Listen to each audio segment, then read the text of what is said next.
Red alert. Set an intention. Go to Salon tracker. Captain's log supplemental. Commander Chakotay was injured.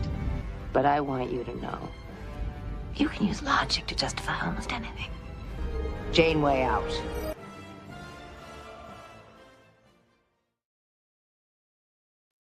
Ahoy, hoy, friends, and welcome to the Salon. I am the subspace message through the Pathfinder project, Stan Williams. And today I spoke with Admiral McConnell for 20 minutes, and he told me that Captain Janeway was wrong, and Tuvix deserved to live as much as he does. Tonight, we will be discussing Star Trek Voyager's 7th and final season, the rear end of it, the second half. So many two-parters, so many things. We got to wrap this mother up. We got to wrap it up. If you get that reference, we can be friends. Tonight, I will be joined by most of the crew. We all have thoughts. We all have opinions about this show. Some of us still love it. So get excited for those commentary. Before we begin, of course, we must go over all of the podcast things. We are at Salon Trek, wherever you get your podcast nonsense. We're Thursdays. We are live Thursday. We are not the day of Thursday. As it turns out, we are live on Thursdays at roughly 6:30 p.m. on YouTube, on all the podcast platforms the next day. We are at Salon Trek there, Twitter, Blue Sky, Patreon, and at the Salon Trek over on Instagram. Liking, subscribing, commenting, sharing our videos really helps us out. We would, wrong button, again, at Salon Trek. We also would love a few dollars thrown our way for this haphazard nonsense if you've got a few to spare. We've got some fun benefits going on. For $2 a month, you get listed in the credits. For $5 or more, you get not only bonus episodes, but an ad-free RSS feed. And as you can see here, we have grown on our podcast feeds. We have ads now. I am sorry, but elated to say that we have grown enough to qualify. So at the $5 level, you get the ad-free version, or you could just tap that skip button through those ads. Thank you, and I'm sorry. We also are continuing, lest you be worried that our Voyager era was coming to an end tonight. We've got a few more weeks of Salon Across the Unknown serving Kent in the Delta Quadrant. Will and I didn't kill any main characters this last week, so let's see if we can continue that trend coming up.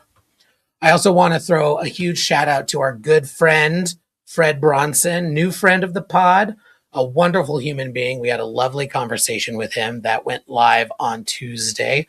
So check it out on the YouTube channel or in your RSS feed. He talks about creating the character of Robert April because, did you know, Fred Bronson created Robert April. Get excited. He has a lot of fun tidbits about writing that episode plus 2 of The Next Generation. So check that out on the channel.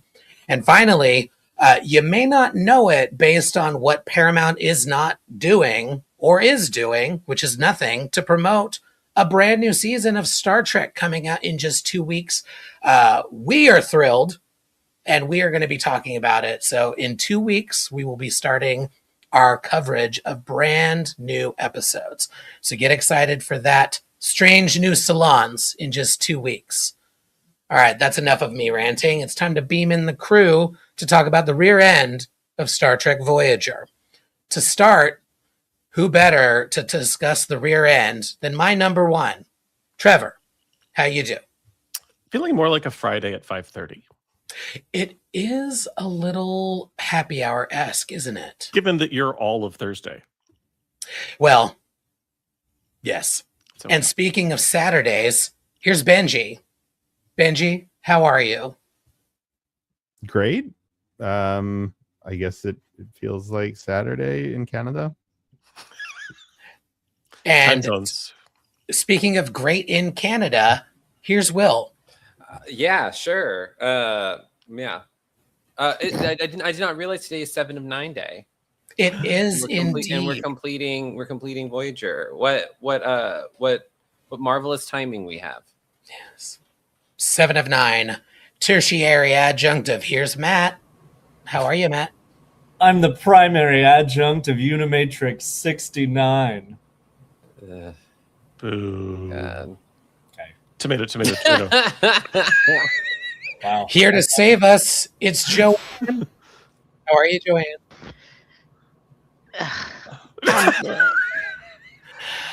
Sharing that sentiment of Star Trek Voyager's rear end, I'm sure. The siren of SETI Alpha 5, heir to the holy chalice of Cabernet. Here's Krista. Yeah. He tries so hard. It's cute. It's cute. I do try too hard, in fact. I'm going Not to... you. Oh, thank you. My boy Matt. My boy Matt. Well, friends, here it is. We've come to it. We are going to be doing a thumb war in a minute. Before we do, though, there's something we have to do. And, What is it? I'm glad you asked, Trevor, because I know. We need to remind folks, tell me what it is. something fun that we like to do, sort of prime the pump. It's sort of like the foreplay of the salon to get us going. Did you say we are pump? going to? I did say pump. We're going to set an intention. This is obvious, but don't forget to set an intention when you light it, or you're just going to be wasting the wax. It's true, we must. To set an intention tonight, I thought it would be fun if we just jumped to the end of this salon and decided what would happen after Voyager got home. Spoiler alert, they get home. So I would like each of you to imagine, if you will, that you're an admiral sending a ship back to the Delta Quadrant to clean up Catherine Janeway's mess. And I'd like to know who you're putting in command of said vessel. As always, I will start us off, and I'm going to pull a Krista and deviate from the original intended meaning of the intention setter by sharing the person that I am sending back is also a brilliant scientist, is also a formidable woman, but maybe possesses a few qualities that I wish Catherine Janeway had possessed as well. And I'm choosing Dr. Kristen Westphalen from the UEOC Quest. She's a brilliant scientist. She's quite maternal, but in a way that kind of lends one to kick ass. And on top of all of those things, you get great moments like this one. Fire the torpedoes! All of them? I don't know. I don't know. That's a really fun episode, by the way. If you can tolerate the very childish plots of Sequest. But anyway, I love Kristen Westphalen. More than that, I love Stephanie Beacham and everything she's ever touched, done, looked at, or breathed on. So with that, let us go around the room, and I'd love to hear your answers. Who are you putting in command of the Fix Janeway's fuck-ups? Will? You're on mute, sweetie.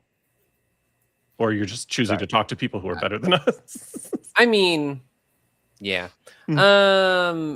I honestly couldn't think of anything because Janeway should go back and fix her fuck up. You're not wrong. There you go. I would send her back. Be like, guess what you're doing, Diva? You're gonna go clean this mess up. Especially, a lot of it. Look at what you did. Look at it. Yeah. She's responsible for a lot of that. I'm not mad about it. That would be it. I mean, there's your Star Trek Janeway, but yeah, no. I would send her ass back. Yes. Blame women, hold women accountable. Just saying. Benji? I would send back the Queen of Second Contact, Captain Freeman. Yay. Yeah. So good at fixing other people's problems. They got a lot of paperwork to fill out in the Delta Quadrant. A lot of membership applications. Got to know everybody's comm codes for their frequencies. All that good stuff. I will accept it. Joanne, my love, who are you putting in charge of the USS Fixer shit? I am electing bitch ass Thomas Riker. You want to be somebody? You want to go somewhere? You better wake up, pay attention.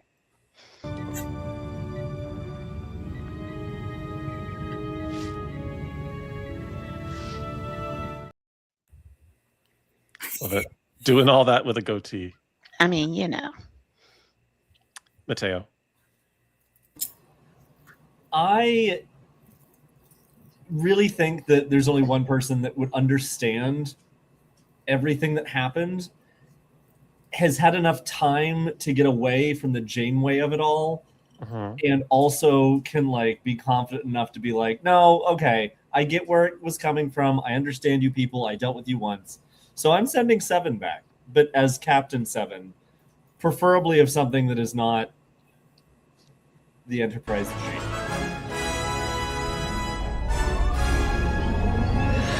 Fun will now commence.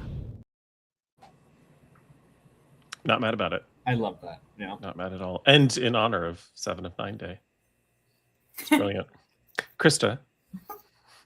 Okay, so I read it as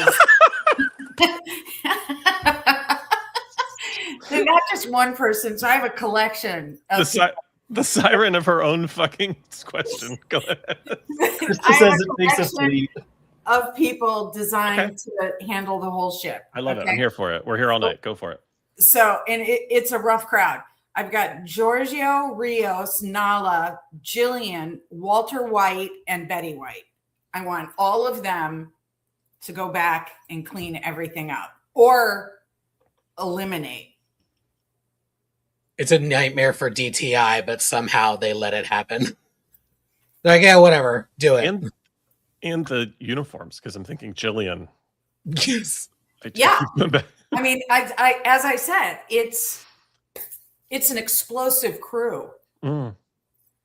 Betty White as morale leader.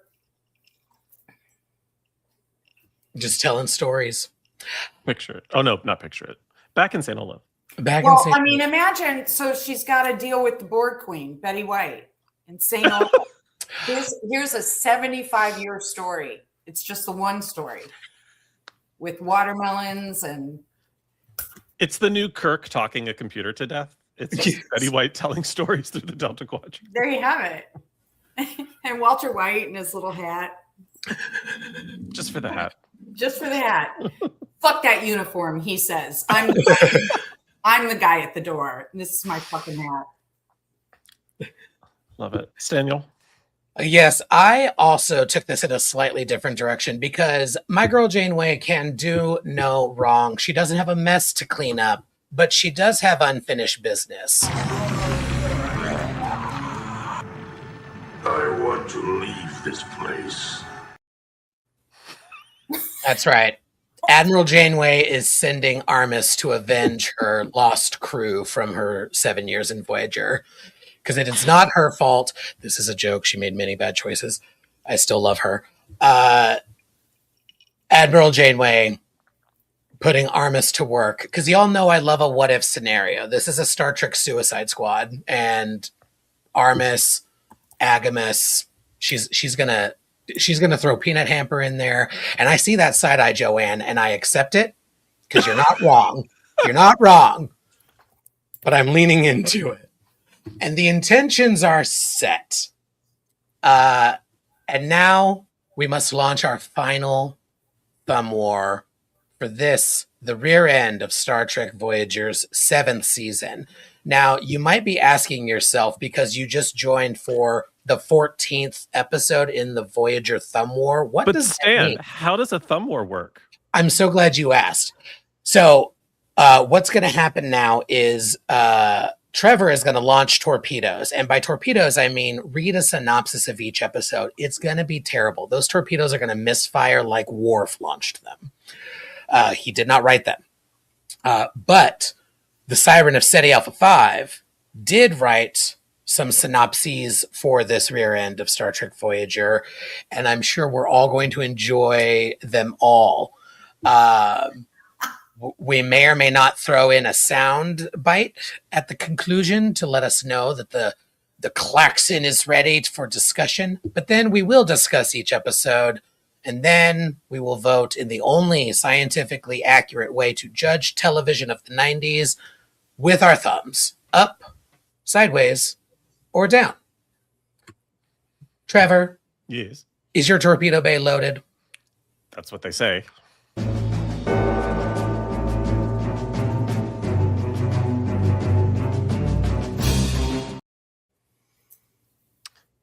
Star Trek Voyager, Season 7, Episode 14, Prophecy.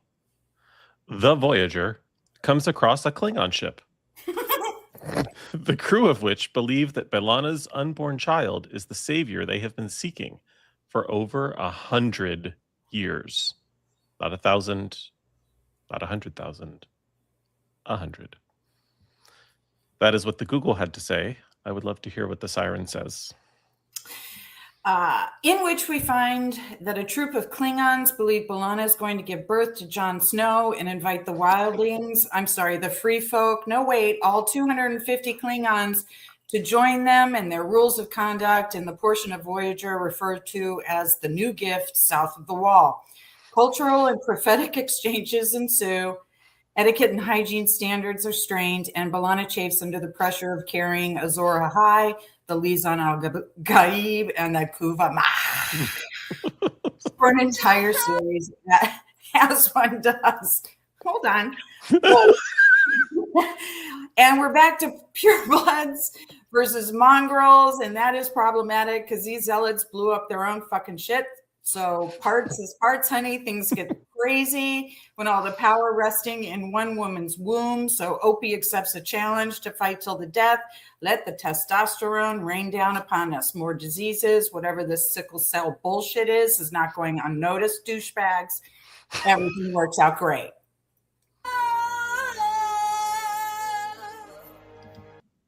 I do have to actually start keeping track of premature ahas. And while I'm adding that to the spreadsheet, Joanne, why don't you kick off this conversation? I'd love to. I have a mixed reaction, right, to this episode, but I kind of theoretically enjoy the little bit of mythology and world building that it did.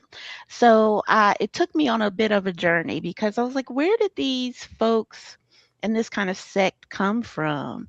And I was wondering if it was really consistent with what we've kind of experienced with Borath across the franchise.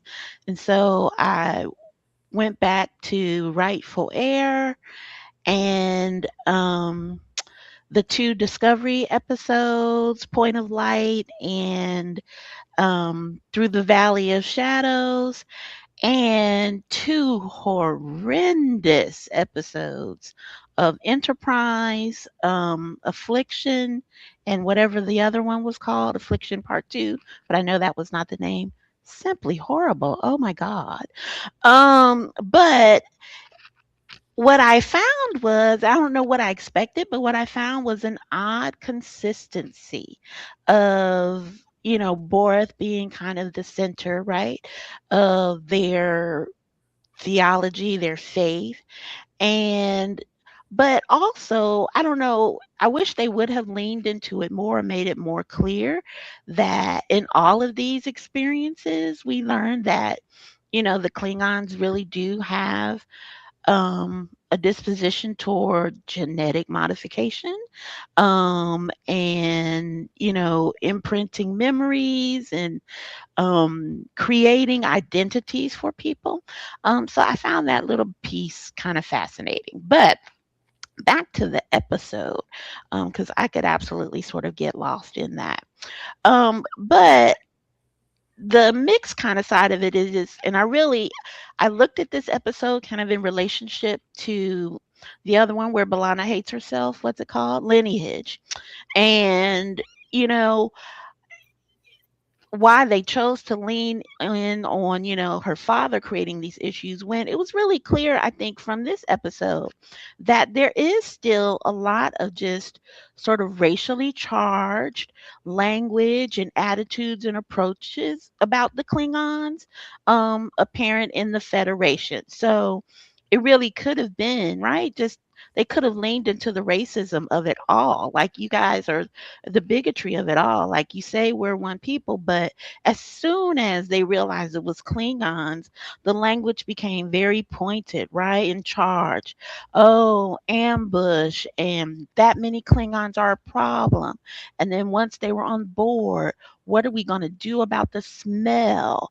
And just all of this stuff that is, you could say, oh, well, it's grounded in reality, but no, this is kind of very racially charged, very offensive, sort of, and bigoted understandings of the Klingons. So, having somebody who has internalized that level of prejudice is not unrealistic. So, again, why they choose to make B'Elanna's, insecurities not a systemic problem or issue escapes me. But, having said that, I really enjoyed the whole kind of conversation because, again, which is why I kind of went to all of the series, the whole conversation about how we interpret things, and that interpretation is largely dependent on our social location and, our how we look at the world and who we are, and all of these influence kind of,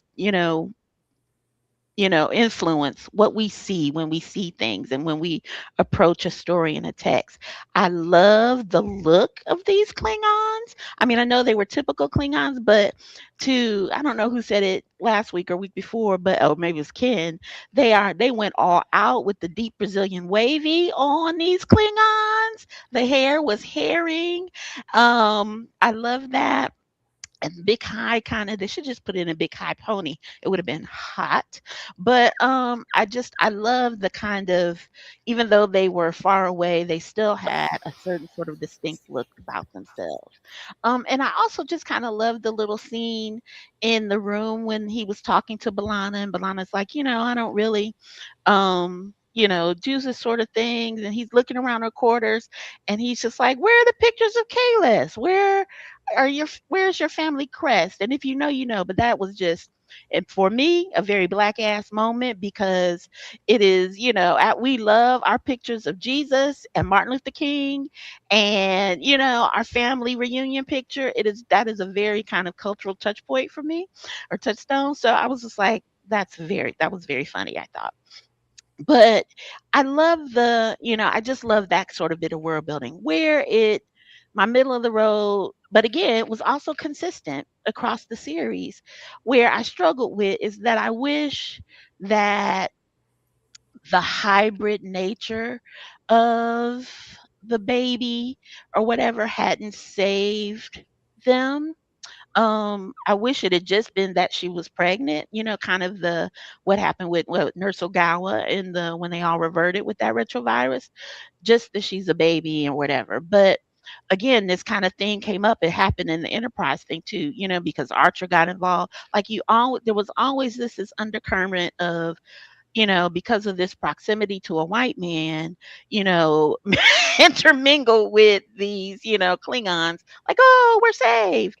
That thing repeated itself in every series. So I'm like, that's a little bit of cultural baggage, I think, in the writer's room.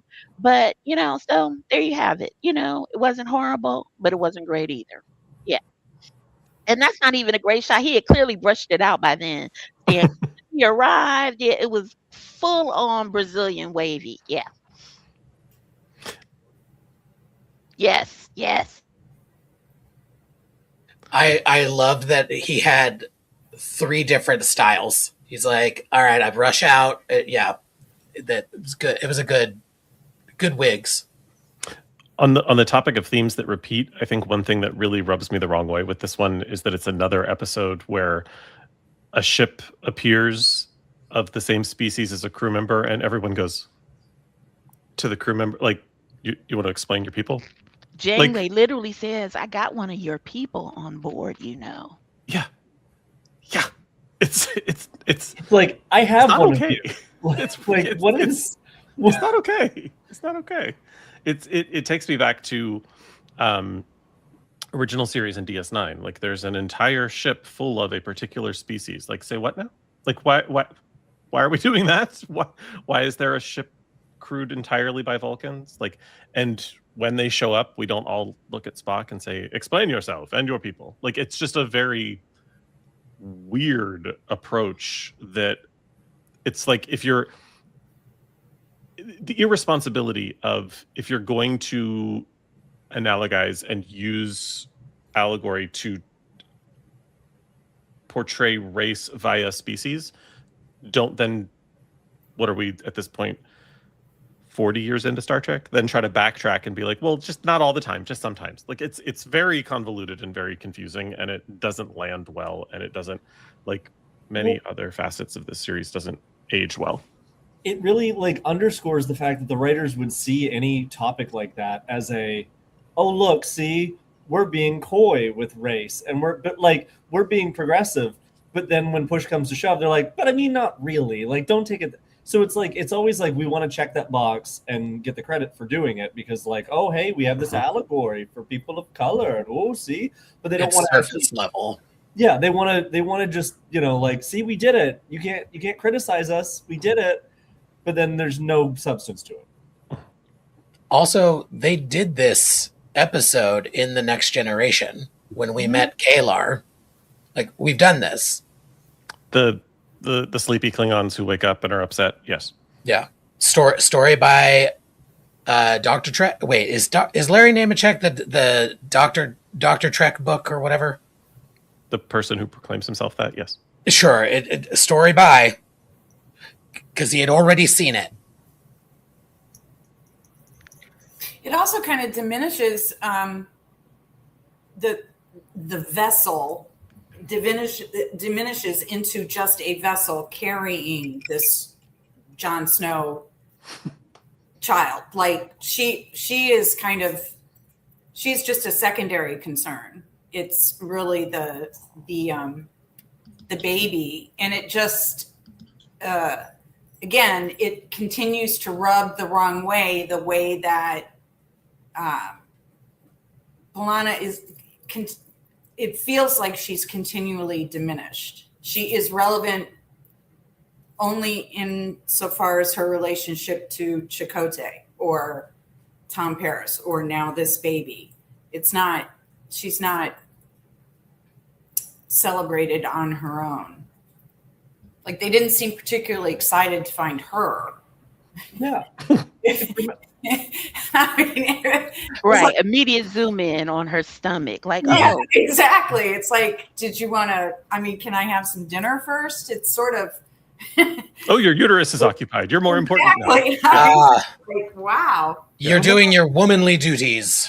Remember when we had one episode 2 seasons ago when I pointed out, hey, this is when B'Elanna's not just a woman Klingon or an engineer. And she was, and that was it. That was the only time. Quickly, we forgot. Yes. Yeah. I don't even remember which episode it was. Yeah.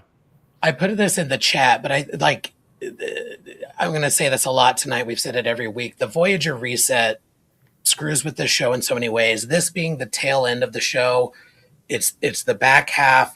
We're getting closer to home. We know the show's ending. It really would have helped them. And I think this episode as well, in a way, could have been helped with having bits breadcrumbed. You know, what if we saw the Klingon ship like flicker, the cloaking device flicker? They've been following Voyager since Lineage. Like they detected a Klingon on the ship. Like, yeah, Janeway, we know you got one of us. That's why we're following you. Like we're here to rescue her. Yeah, like it would have made we happen to find another Alpha Quadrant thing right in our path so much better, because they would have made the effort to find them. Also, the glaring reset button dilemma is like, why did we have to find a planet for these people to settle on when they could have just stayed on Voyager? I mean, we're going to be home in 10 weeks. Like, y'all want to stay? It's right. Like, there was no real world. There was no reason to offload these people. Like, it just had a very meh kind of fizzle. Like, we've built this story up. We've introduced these amazing characters, and then we're like, bye, y'all. They're clearly focused on Enterprise. They're clearly not the rudder, the captainless show is very apparent at this point.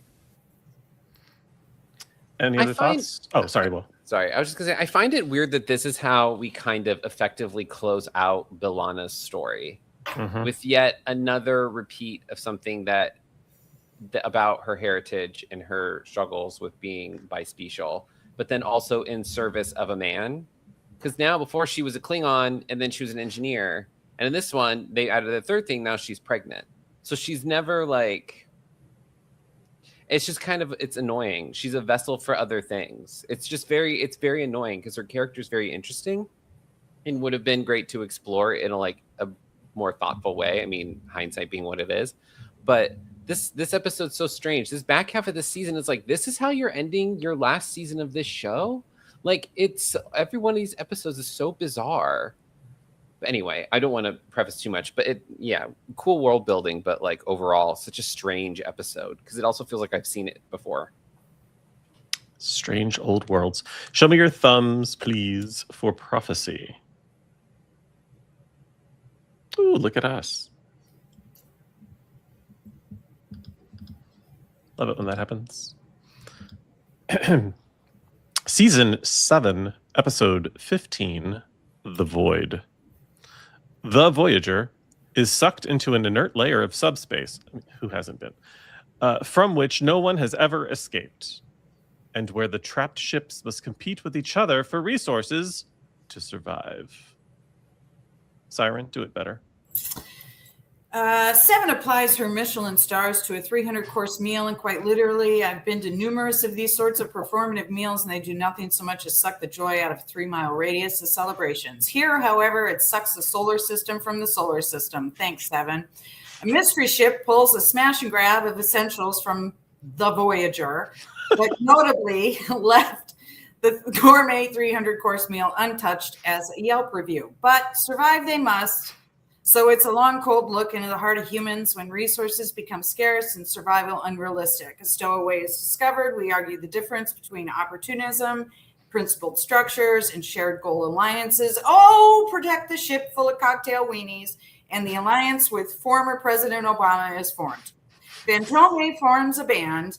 I hope they call themselves Rat, and every species brings their A game, but Tywin Lannister falls afoul when he kills for parts, but the cocktail weenies develops questionable spyware to fight nefarious impulses from without. Everyone braids everyone else's hair, and Fantome's band lays down a fuck 'em up track entitled Exterminate What, Bitch?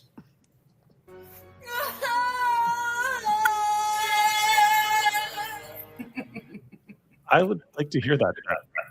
But first, I love the insinuation that Game of Thrones ripped off Star Trek Voyager. Right. Both end badly. Yeah, I love this episode. I really do. Welcome back, Jonathan Del Arco.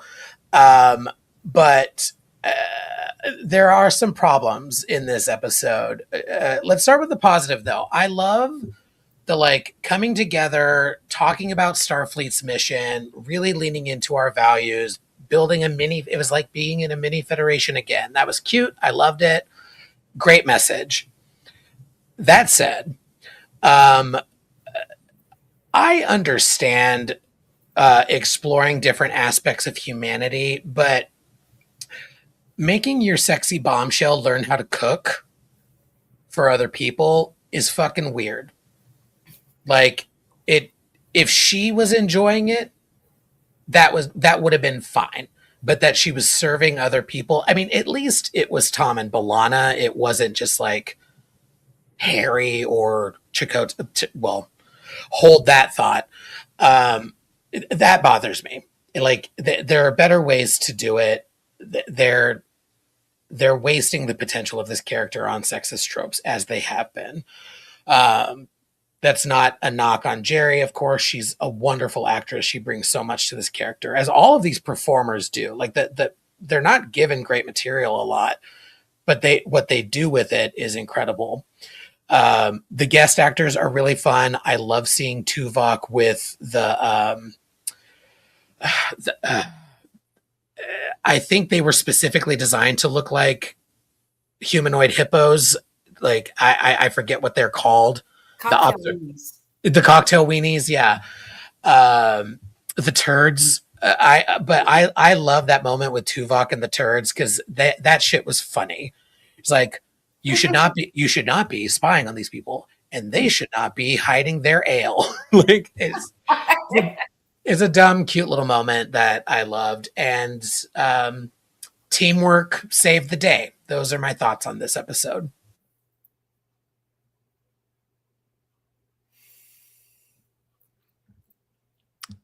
I was waiting for someone else to trash it before I said I love this episode. I don't know why. It just I feel like Voyager frustrates me when it's episodic most of the time because it has such potential to be serialized. Yet this one just works as we're not going to visit a lot of these people again because they're thrilled to get out of the void, the ones that make it out with them, and so it makes sense that we never see them again. And the people in the void are stuck in the void, so off we go. It's adventurous. It touches on a lot of different themes. Sometimes it's funny, sometimes it's tense, sometimes it's ridiculous. It's all of those things all at once. So yeah, I really dig it. But if anybody else wants to trash it, go for it. I like this episode. Is it good? No. But I like it. It's kind of, the premise is cool. The idea is fine. Again, I just don't think it goes far enough. I think this episode is also too reminiscent of the trope of Voyager. Comes up on anomaly, thing happen. Like, we use weird technology and power Federation to get out of whatever, power of Starfleet compels us. Like, it's not good, but like, there's so many fun little things that happen in the episode that I'm like, oh, I like this. Like, there's little bits and bobs. Like, if this was like a 2-episode arc, which we'll talk about the 2-parter of this, that we're doing later. But like, this should have been a 2-parter. I felt like they could have really mined the idea that they're stuck there and like what that means for them. And they're like, oh, we can build an alliance to get out. And, their crew gets stuck in this fucking thing. They don't know what they're doing. But like, I also feel like this is something we've seen maybe 3 times in the series so far, probably once in this season already. Like, I like it. It's not good, but I like it. So, taste level notwithstanding, I do think there's a lot of fun things that happen in this. It's not good, but I do like it. I love the cocktail weenies. I love they're silly. They're just their simpleness. They're like, let's just do this. They have they don't have any moral quandaries to choke me with. They just do what they do, and they look like they're edible. I enjoy them. Or Muppets. They look like they're like they really have no allegiance to anybody. Mm-hmm. It's just they're perfectly opportunistic in an almost harmless way, but not really. Mm-hmm. Escargot, yeah. Very, very snail without a shell. I think weenies sounds better. It does. Commit, Matt. Commit. All right. It's someone commit, Matt. I'm teasing. We've been begging for years. Tisn't up. All right, y'all. Season 7, episodes 16 and 17, Workforce, Part 1 and 2. After the Voyager hits a subspace mine, the crew find themselves working on an alien planet with no recollection of their previous lives. While the Doctor and Kim defend the ship, Chakotay must infiltrate the alien power plant and convince his abducted colleagues to return to Voyager. Or as I like to call it, the one where Chakotay realizes he has no friends. Siren, would you like to describe these two before I rip them to shreds? Do you want me to read them both? Let it go, girl. Don't hold that shit in. It's bad for you. Okay. We're 6 minutes in, and I don't know if this is past, present, or future, but I'm all in for the biscuit Janeway's not fraternizing with. Opie seeks employment in the beverage industry, and I suspect all this has something to do with workforce disenfranchisement, but everybody loves a cocktail except Alana because she's pregnant with Jon Snow and nothing is fun anymore and she don't want it. Tuvok provides a small clue as to what the fuck this episode is stumbling towards, But screen priority demands Harry's uncontrollable anal seepage food poisoning problem take pride of narrative place. Why not? It's not like Voyager is being helmed by the doctor, the crew is missing, and being indoctrinated into a 21st century capitalism-based society built of distraction, manipulation, exploitation, and lesser MAGA space superiority. Like Harry, I too am nauseous with the subject matter. Catherine Janeway finally gets laid, but never fear, it's okay because she's not herself, and if she experiences any joy, she will likely forget it, just like Mark. I'm Chipotle. You can call me Amol Kate. Whiskers make me itch, and photographs steal my soul. Touch my Akuchi Moya and remember. Do you want me to read the second part? It's shorter. Go for it. Forced mind melds, abducted, reclaimed pregnant crew members, proposal to share linens with Jaffin, and a chase scene launches into part 2 of this episode. Barney Fife begins investigating disappearances. B'Elanna remembers Opie watches cartoons because he's a grown-ass man she's having a baby with. And Anisha Janeway tends to Chipotle's boo-boos in the darkness of her hidey hole. Chipotle and Barney Fife demand chain evidence importance over Jaff and Narks. After Jaff and Narks, no amount of icons and a fur carcass is going to save Commander Chip. Complications arise for those crew members whose memories endured a Karen Silkwood shower to rid them of dysphoria syndrome. But a plucky doctor uncovers Elon's master plan of economic domination through labor force subjugation, but everything works out in time for B'Elanna and Opie to share Looney Tunes and Janeway to bid adieu to her silver fox lover Jaffin for the sexless existence of a self-imposed friend-zoned Voyager captaincy.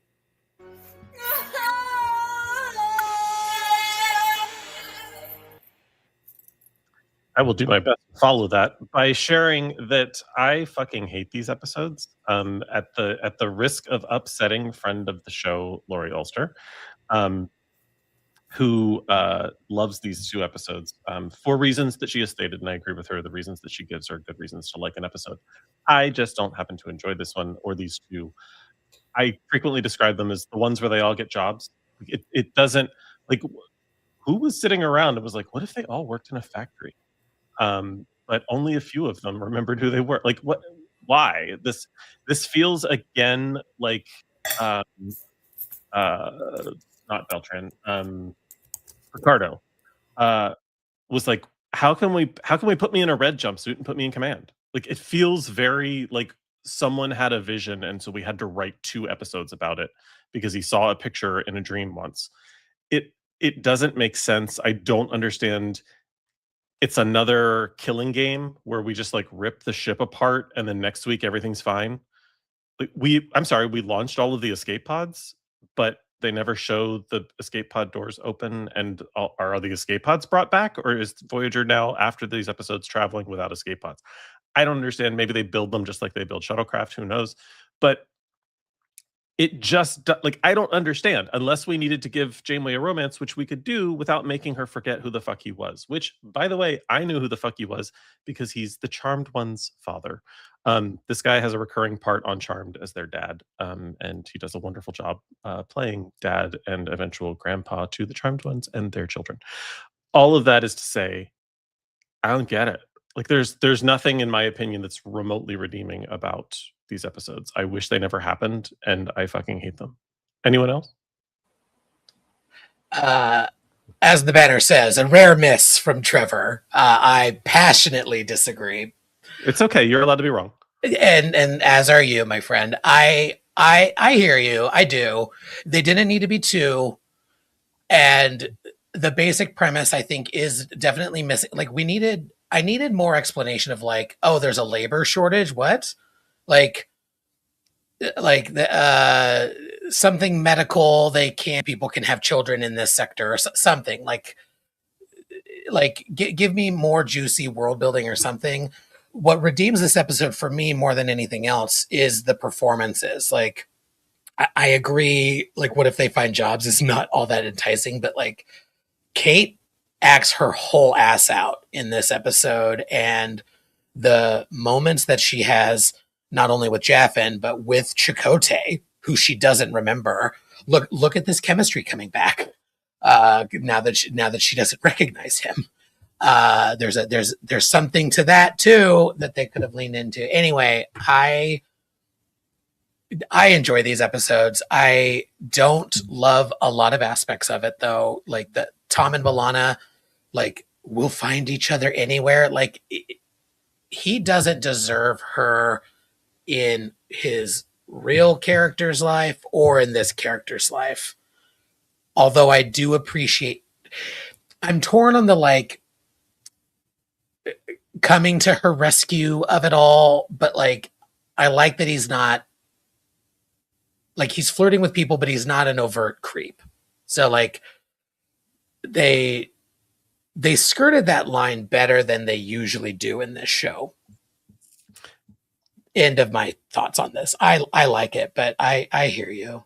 I did forget one very important point as well to my negative rant, which is where the fuck is Naomi Wildman?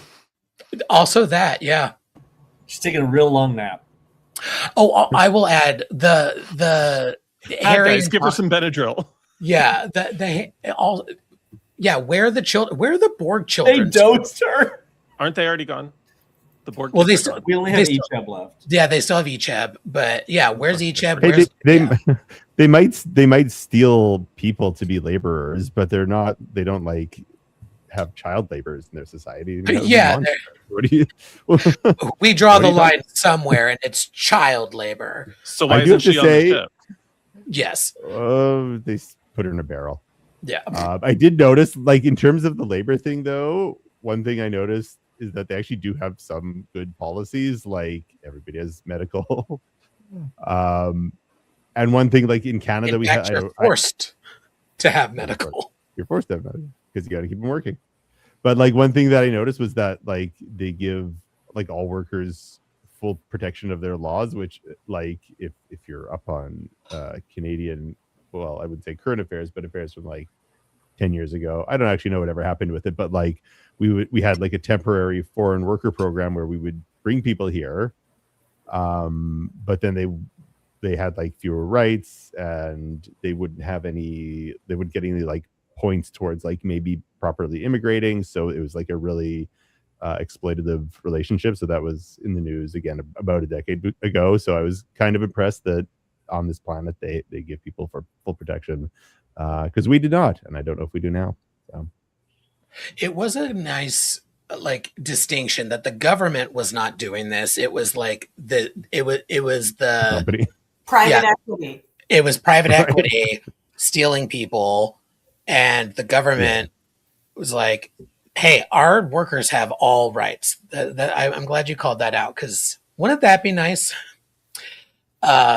If we stole people and gave them rights? No, I don't think that's a good no, thing. No. I feel like we've done that before, and it didn't work. The companies stole. That is not. We're switching roles this week. This is me giving you the groundwork to explain that, because how dare you? Yeah, no, I'm like, wait, what? Yeah, I like the distinction and showing like the company is stealing these people, the government will, like, they were investigating along with them. Like, they did not know that this company was stealing these people, and to stop Voyager from trying to steal people, they were like, no, our workers have full rights here. So like we know that people are coming here trying to steal people. We don't know that you're not doing that right now. So get out of here. The company needed like a name and an evil CEO. It was missing. Yeah, with an X associated with it, probably. Luther Core. Luthex Core. Clear. No. What was Where that? is Naomi's mother? Also that. Where is Naomi's mother? She was working late. Yeah, she should have called this one. Yeah, she's in another tube. Actually, could they not have just had Samantha on Voyager and just reference that Naomi's, like, thank goodness Naomi's in her quarters, or like, I don't know. But then how would she have stayed on the ship when it was being evacuated? It doesn't make any sense. She could have been. Neelix can breastfeed. That's maybe. all. She could have went on the away mission. I was just gonna say, yeah. It was a field trip. Yeah, field trip. Like, sure, something like explain where these people are, because it's. I mean, we've been. we've been rightfully bashing this show when it deserves it. I will also say, though, TNG also did this a lot where, like, hey, they have kids on the ship. What's happening with the kids? Like, remember the Naked Now? That, like, everybody gets horny virus. What happened with the kids when everybody gets horny virus hit? Everybody but Bill Riker. Which leads to my proposal for a limited series, which is it's just the kids of the Enterprise D all grown up in therapy. Yes. And it's Jay Gordon. Yeah. I was stuck on the elevator with the captain. But you find out he's in therapy because he's terrified of radishes. Radishes and turbo lifts. All right. Last 2 points. French songs. Yes. Last 2 points I will say about these episodes. Harry and the Doctor bitching at each other was just dumb. Like, yeah. Grow up, like, have something, like, have real development with them. It was weak and lazy, and it was said in the chat too. Like, why could Japham not go with them? Like, this is my thing. Why the show's almost done. Hard with the we can't be involved shit instead of just nuts. Incorporating him into your. It's because he's a clone of Mark, just with crap on his face, and they can't have two when she gets back to Earth. Why not? Well, she doesn't have Mark when she gets back. Why shouldn't she have? She could be Polly. Why not Mark? Take her last name. One mark for the front, one mark for the back. We're so wow. Well, I just wanted to address quickly, Trev's, what was the point of this episode? I did want to note what I heard at one time was the genesis of the concept, which was that originally they were supposed to have all been made Kabali. So I think they wanted to do an episode where everybody was turned into Kabali and have them like turned up in alternate lives somewhere. And I think probably the only reason they didn't was because that much makeup would have been like really expensive and intensive to do. So I think it morphed into this, but I think it would have been a lot cooler. Yeah, you're right. I would like to see that episode. Yeah. All right. Yeah, there's a good point. They don't have to die first. Could be an improvement. Yeah. I'll say up. Sideways. I say up, but I agree with the result. Despite my best effort. It's all right. Can't win them all, Trev. Star Trek Voyager Season 7, Episode 18, Human Error. 7 of 9 creates a holodeck fantasy where she can mingle with her colleagues, but she ends up falling in love with a senior crew member. I wonder which one. Siren?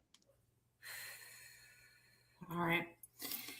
7 is now a concert pianist, and why don't any of these episodes have anything to do with returning home for the end of the fucking series? Baby showers and unborg 7 contemplating apartment living and motherhood because that's what all women secretly hope for down deep in the places only men can interpret. Oh, wait, it's a fake holodeck program, except for that part about men interpreting women on a deep, deep level.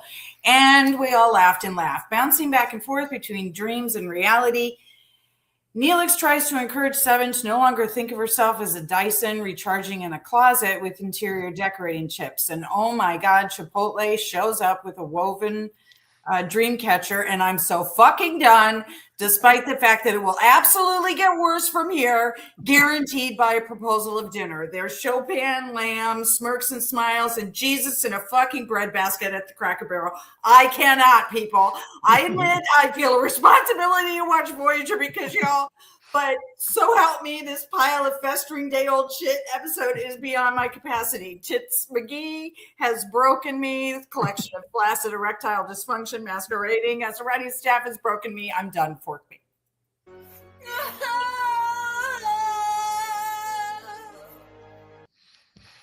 That was beautiful. Speaking of beautiful, Joanne. I did not know what to do with all of this. And I was trying to go with the concept. But again, in perfect kind of Voyager fashion, this kind of dynamic, I think, too late in the series, number A. Absolutely too late. Like what? But anyway.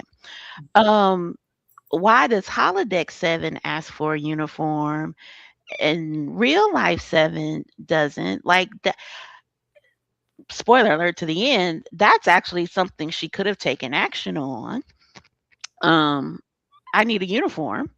I'm tired of walking around in this corset and panties, and tights. So I was just, but honestly, the part that broke me, um, was with the scene with Neelix, number 8. I hate Neelix forever. But Neelix is walking around the apartment or whatever with her quarters, and like, oh, you need to get some drapes for privacy. Oh, but then we have to make sure that the carpet matches the drapes. Bitches, I was fucking done. Are you kidding me? Like, are you kidding me?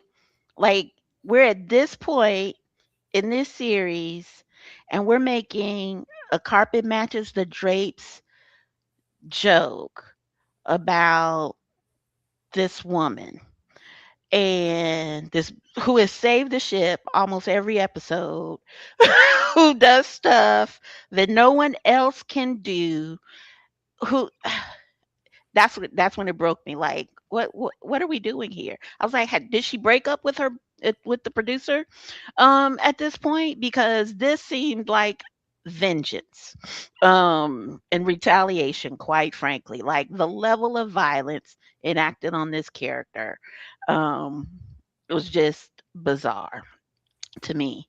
And it just didn't make any sense also because again, if she has this little doohickey in her brain that doesn't let her feel good, how did she get through Unimatrix Zero? Is it because Unimatrix Zero broke or whatever?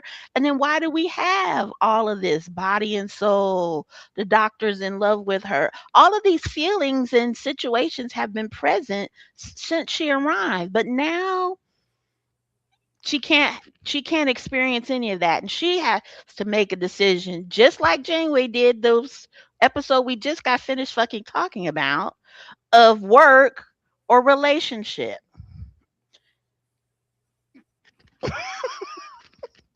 What is going on?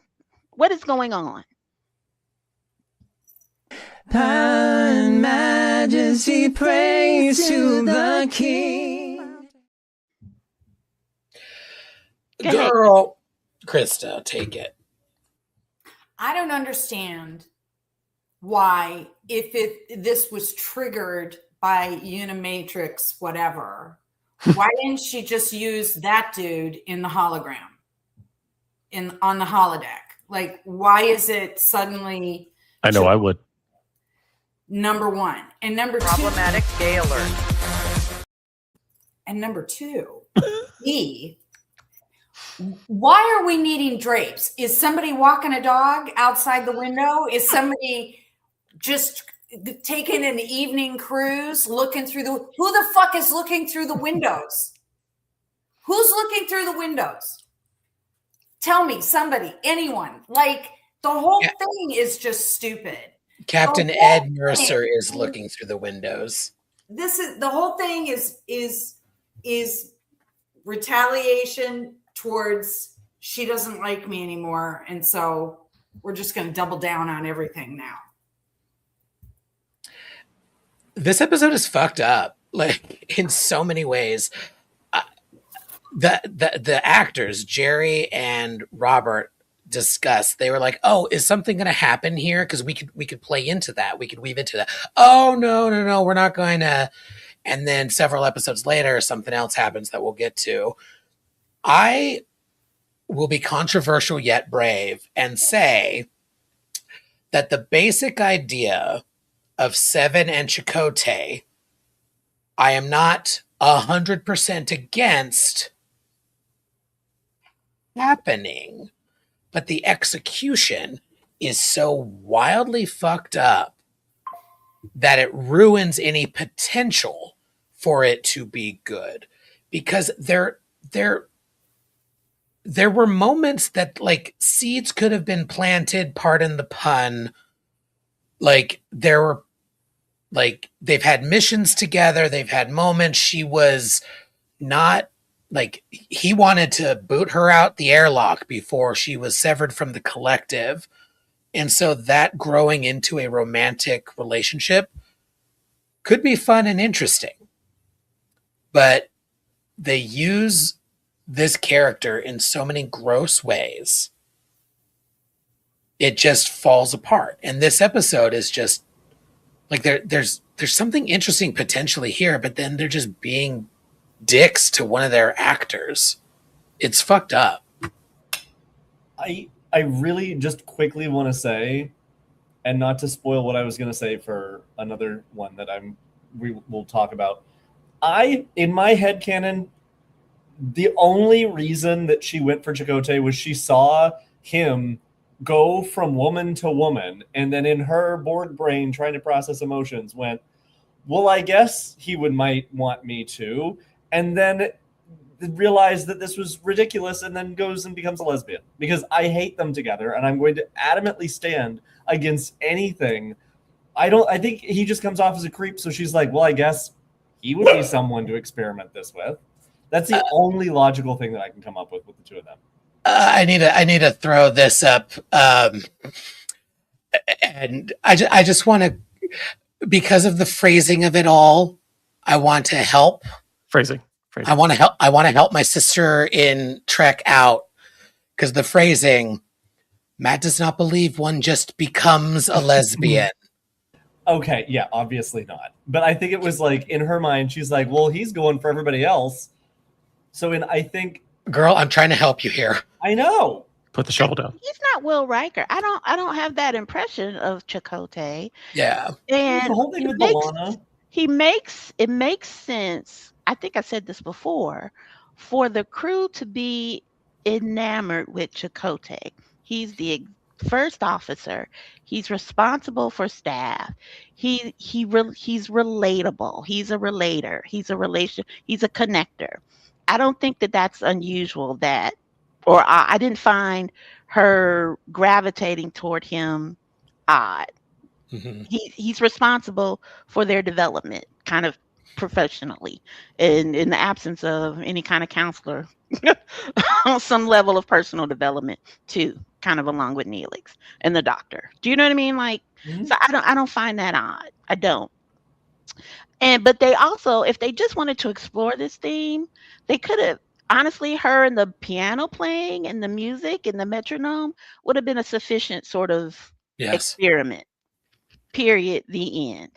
Not, the sex dreams, them fucking on the couch or what. I mean, just not, does your pubic hair match the hair on your head joke. Just all of the other grossness was not necessary if they just wanted to talk about what is your passion, or how do you express yourself fully. Yeah, I think sadly, that's the kernel of this episode that makes it even more disappointing. That, like, if this was her being compelled to make art or engage in something, and this emotion inhibitor is what's stopping her, that's interesting. Her being like, I want to unlock this side of me. And it brings out that maybe she wants a relation. Like, there's this other component to it that maybe would draw Chakotay to her, or vice versa, something like that. But instead, because the writers of this show have for 4 years turned her into a sex object, they cannot write an episode where they explore the humanity of this character without making her beholden to a man. Like, it's just weird. It's just really disappointing. This is quite possibly one of the worst episodes of Star Trek, of Voyager. Like, it's really, really, really bad. Like, it's lazily written. I do think Jerry is very good in it. I don't think she's at any point, her acting is always top notch. I think the music of this episode is actually really lovely. But like, overall, I think it's just lazy. And to introduce a relationship 8 episodes before it's supposed to end just goes to show that the Rick Berman and Brannon Braga left this show to adrift, which is ironic for the the themes of the overall idea of the show is that they just push it. It's like they took the old lady and put her on an iceberg and just pushed her out to sea, and they're gonna figure it out. The crows will get you. We got a new show over here. It's just like, it's such a bummer because Seven is such a compelling character, but they never. She's supposed to be the Spock Data avatar for this episode, for the series, but it never reaches that point because they're scumbags and they can't write anything other than her being a sex object because it's a woman. It's just a bummer. It's a bummer because there's something interesting in this episode, but because it just becomes about her wanting to get her rocks off, it's annoying and it's disappointing. Star Trek is better than this. Yeah. I'm just excited that you can get quarters with a kitchen in them. Because I would want one. Just saying. Troy has a tub. You get a kitchen. Seems fair. What if I want both? Season 7, episode 19. Or is it 18? It's 19. Episode 19. Q2. Q2, Q's adolescent son, and John Delancey's son, must receive a week-long rehabilitation program at the hands of his reluctant aunt. That's what Google said. But I'd love to hear what the siren says. No. Emphatically no. Except to say that Opie would have been a better mentoring choice with the power of vintage Looney Tunes. Not wrong. Not wrong. Stan, why don't you tell us what the fuck is wrong with this episode? Because it's a lot. It's fun, but it's also not. Yeah, controversial yet brave opinion. I actually like this episode. I am the same age as Keegan Delancey, and I had a crush when Homeboy showed up in this episode. I was like, oh, Q2, Echeb, and Stanley in the Delta Flyer. I have 2 holes for a reason. Problematic gay alert.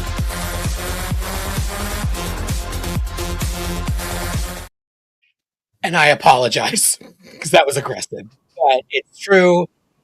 And we didn't know what we know about Echeb's original actor. New Echeb, Keegan, can still problematic gay alert.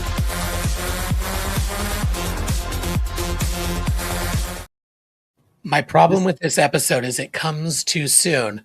Haha, pun intended. So would I. Or too late. It comes too late. Damn it, it would have been funnier. Son of a bitch. Wait, I'm going to edit this. The problem with... Because I've learned how to do that now. The problem with this... What if we jump in and say, but Stan, you're doing it again. Son of a bitch. That was good. Thanks. The problem with this episode is it comes too late. Problematic gay alert. Anyway, like it would not have worked because Echeb wasn't there yet, but this episode should have the premise of this episode should have happened the season after that weird Confederacy episode that also should not have happened. Like it's very like, oh, we're at the end of this. What can we do? Oh, let's get Q back. Like, I love John Delancey. He and Janeway, like the actors get along really well. They love working together, and the chemistry shows even when they write Q weirdly. The problem with this episode is it's just very too late. I want to love it more than I do, but it's cute. It's cute. It just pun intended comes too late. I really want to say that this was one of the first episodes that I watched, like, growing up live, that I went online and found stories of the two of them together. And let me tell you, that was a formative part of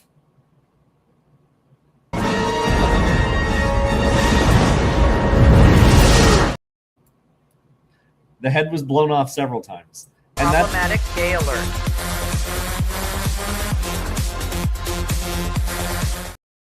Otherwise, I actually kind of find this episode fun, because anytime, like you've already said, Stan, anytime you put Kate Mulgrew and John Delancey in anything together, they're going to just eat the entire thing up. Like, they're gonna have fun, they're gonna have the chemistry, they're gonna bring, like, it's just so much. It's such a joy to see them together, and seeing him with his real son being able to do this is just like, it was fantastic. That's all I know. John's great. Keegan's fine. I struggle with Aunt Catherine. Like, it doesn't. It's like, why are we doing this to her again? Like, why are we like putting her in the position of raising a child? Like, she's not interested. Like, maybe he's just not that into you. Like, I don't understand how we keep doing this to our first woman captain until I realize who's writing all these episodes. But the episode's not broken. It could just be so much better. Also, why didn't you have a daughter? It's not a broken bow because of the Enterprise. No, we get it. We got it. No, you just look at what you did. You just sit there and you look at it. Look at it. Was this the episode Janeway took a bath in? And Q showed up in the bath, and I was like, bitch, did she bring the bathtub back from the disease planet? Like I said, you could never. And this gets into Laurie Ulster's headcanon that post, what was that episode called? Its name doesn't make sense. Yeah. It was like Repentance or something. It wasn't, but it was like something weird. Her headcanon is that they got together one time after that just to get it out of their systems and then never again. And it definitely happened in that bathtub. Yeah. Also, I don't think that works.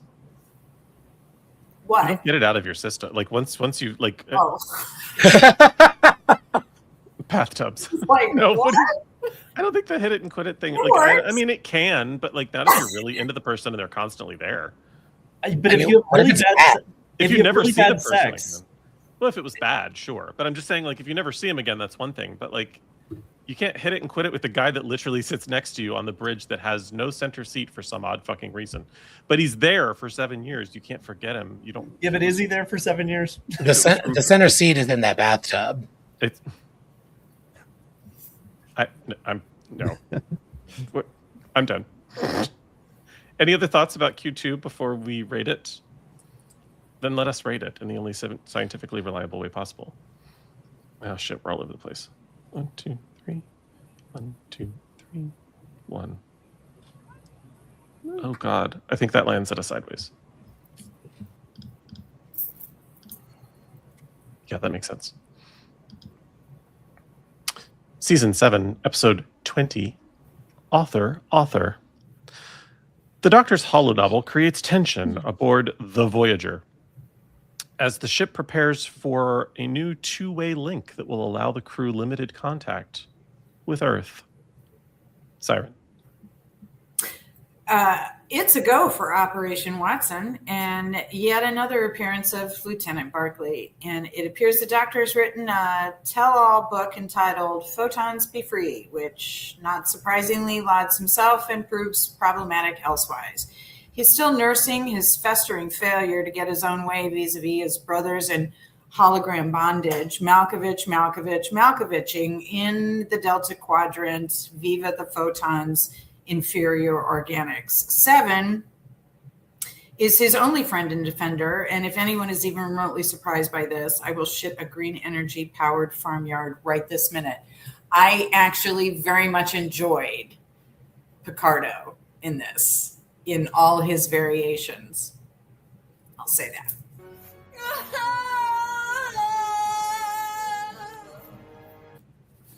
Picardo in front of the camera is almost never the problem. It's always Picardo behind the camera. Will, I believe, because of the Barclay of it all. Yeah. Yeah, it's Why? Yes, it is the poor man's measure of a man. It is. Why would you try and shove in the last 10 minutes what took another series 40 minutes to do, and better and more effectively? And I think this goes to the fact that they don't know how to answer the question of the Doctor, what that means. Because then, by that regard, if you take his personhood and how he became sentient and a developing person of their own accord, because he was at one point just a hologram, and apply that to the holodeck, you create a lot of ethical problems in terms of like turning it off, deleting a program, doing something untoward, what Barkley does every other episode that he's in. So there's the ethical quandary of the Doctor, I think, put them in a place where they could not write about the Doctor achieving their personhood, because Data's is a much more cut and dry, linear thing. Like there is a moment where they go, okay, this is the moment they're doing, and he was created by someone. He has these certain achievements, like there are milestones and things that he approached as a person to gain that. The Doctor, in many regards, has, but to frame it as that he got personhood because someone stole his story and did not see him as a person and is taking advantage of him is interesting, but stupid, because it would not hold up. They would go, no, this thing wrote it. But then it raises questions of like AI. If AI wrote this, do you have authorship of it? Does the AI have it? So it raises more questions now. But the show at this point is so sad and limping to the end of their episode, their contracted episode run. And they go, oh, we have to figure out how we're going to solve the problem of the Doctor. That they wrote an episode where the B story is the family communicating with with the crew communicating with their families, where they've now this two-way link, which completely betrays the premise that they're still 30 years away from home. They're now able to communicate with them. That they go, oh, now we have to solve this. And it's fucking asinine. It's a disservice to the Doctor. I do find him grating at times, but I think the character is interesting. It's a fucking mess. And it's because they could not answer it. They could not answer this question because it raises more ethical questions about the use of the holodeck than it does anything else. This episode fucking sucks. It sucks. Why would you try and put this point, the salient point of this episode, the reason the episode exists, to relegate it to the last 10 minutes, half the episode be people going, oh, I'm talking to my family, and then it's just the author, the Doctor trying to sell his fucking book. It's ridiculous. It's a horrible episode. Horrible.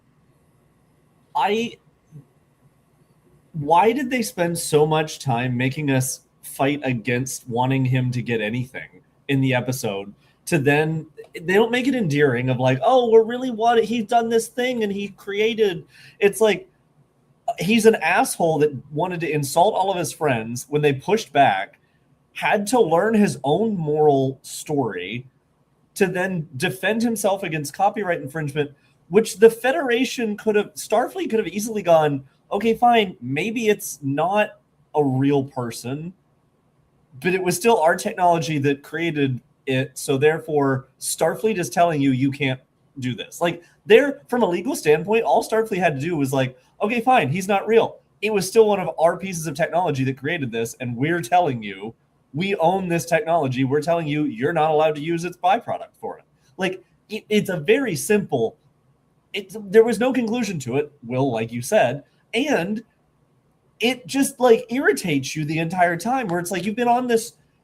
I just watched it, like I think it was yesterday, and it just pisses me off so much because most of the entire episode is him going, fuck all my friends' feelings.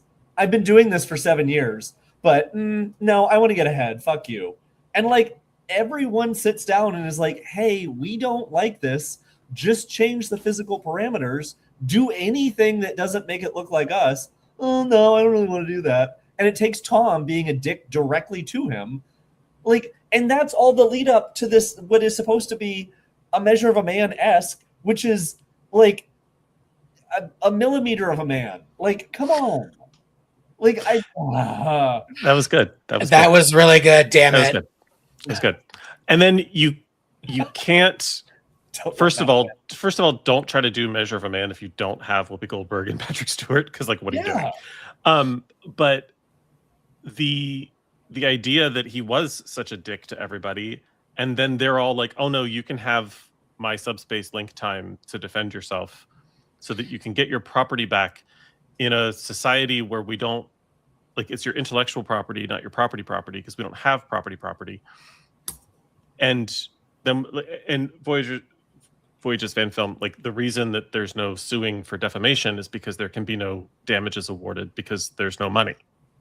So what are you going to award someone in a society that has evolved to the point where it has an economy that is completely free of a medium of transfer? And of course, the reason that we don't ever explain that or go there is because that system doesn't exist yet. But I will say for that, the easiest thing would be in this society, because it is post-scarcity, all you have is your own reputation. Like, you've worked hard, you've done all these things. So they could, like, the biggest slap on the face could be like, they have to make a correction and publicly come out and say, we made a huge mistake. That could be an interesting. But like, there you go. That could be even more interesting than this episode was. Yes, a procedural lawsuit. Yes, that is would be more interesting. That well. No, I was going to say this would be more interesting than this episode, because to Will's point, it asks a shitload of questions and answers none of them. Because we will be doing a debate on the Patreon bonus episodes, because we've talked about this before. Like, there are moral quandaries with the holodeck, with personhood, etc. This episode really pisses me off for the same reasons that y'all are sharing. It also, like I said with the last episode, it comes too late in the series. Like, if he had written this program 4 years earlier and then just didn't think about it and sent it off, that could have been something. Matt, I don't know what you're doing, but this isn't the bonus episode, so we're not doing the debate. He's ready to debate on the floor. He's the judge. Yes. Everyone judge. It's fine. Like, if he had written this several years earlier, it could have worked. But that he still thinks of these people in that way, like the writers are just ignoring everything that they've done up to this point. Like, the Voyager reset should work both ways. Like, if you're not going to allow for continuity, to have this be how the Doctor thinks about them is really fucked up in so many ways. And so, like, there are other notes I wrote, like, why is Broccoli in this? He doesn't need to be in this. There's no reason for him to be in this. It's too late. The Doctor is just straight up an asshole. He's just straight up an asshole. And like, they did a disservice to the character in writing this way. However, Tom with a mustache, smoking hot. Oh, God. Smoking hot. No. It did do something to me. No, that's like finding your little brother dressed up as the Monopoly Man. Fucking break. The Monopoly Man could get it too, because I need a sugar daddy. Here's the thing. What's bothersome about it is it's all nicely wrapped up in the end. And it's like, no, I don't. This is what he thinks of you. And it's sort of undermined completely by this sort of exchange of, I know you are, but what am I? It's incredibly juvenile, and yet nobody says this is what you really think of me. It's all just, this is just what he does. And it's like, and I find that by the end of this season, he's just a completely unlikable character. Like, it's like they've deliberately decided to just make him creepy and kind of Barkley-ish, really. Like, just, I don't want to be in a room with you. You're weird. Yeah. And huge ups to the Star Trek Prodigy and the Star Trek Starfleet Academy production teams, their writers and their creative team, for seeing more in this character than the writers of Star Trek Voyager did. Because they really fleshed out this character in ways that made him endearing again. It also made me think about like the mortal sin of Measure of a Man was that they pull their punch at the end, which they were wont to do. Like, I totally get them not answering definitively, but then they repeat that in this episode many years later when they could have said, Data is a life form. The Doctor is a life form. Like, actually, like, put that stake down, make that bold claim. Don't hedge and be like, I'm not prepared to answer that question. Well, that's the question before you, Your Honor. Answer the fucking question. Put on the powdered wig again, Matt, and answer the damn question. You left your daughters at one day at a time. You did poor girls. What happened to Mackenzie Phillips? I mean, they always get around it because they never have a real court case on Star Trek. Everything's an informal hearing, so like nothing has to stop. Right. Yeah. Yeah, none of this is actually important. It's just potentially important. On the job medical training. Like, you can start as an intern surgically. Kes did just show up and was like, I like plants and I only have one lung. And he's like, do you want to be a nurse? Would you? We're definitely saying the Doctor is absolutely a dick. Thank you, Your Honor. Nope. Show me your thumbs for author. Well, it's tough because he was good in the parts. He's great, but that's not the defining The factor. story stopped. Mm-hmm. Timu, what do we call it? Timu? Dollar store? Measure of a Man. While Krista figures that out, I'm gonna a measure of Timu. Is it Timu? That's how we pronounce it. Season 7, episode 21, Friendship 1. Captain Janeway must gain the trust of an alien society crippled by a nuclear device launched from Earth in 2067. We've got that to look forward to. Krista, take it away. We're probing probes in the perilous condition known as pregnancy, kind of like that time you begged out of swim class because of period cramps. Because the fact that a woman can conceive, carry, expand, give birth to a whole-ass human and rebound is absolutely the height of compromised ability and weakness. Sure, Jan. Fortunately, pregnancy did not prevent the discovery of the friendship probe, but further probing suggests it comes with virulent pustules, leprosy, and vengeance. It's almost as gross and confusing as pregnancy. Almost. It's a lot like data centers next to farmlands or zoos in which birth rates drop, but hey, we've worked really hard to achieve this level of illiteracy, laziness, and ignorance, and liberal fascists can pry the contaminated water from my cold, dead conservative hands, am I right? Music boxes that could be weapons or bombs made to look like soccer balls in this moment make this episode a difficult and uncomfortable watch, not simply because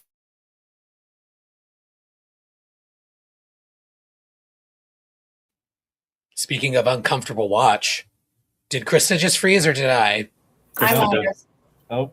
Did I freeze? You did for a moment. Can you hear me? Can you hear me now? We can hear you now. You're back. Okay. From outer space. Makes this episode a difficult and uncomfortable watch, not simply because of its resonance and authenticity, but for the depiction of casual cruelty disguised as benign progress.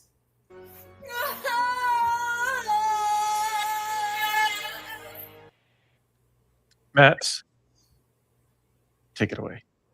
Speaking of casual cruelty and benign progress, I will say this episode for me, there are a lot of really good parts that it establishes. Yet another reason, we have the Prime Directive.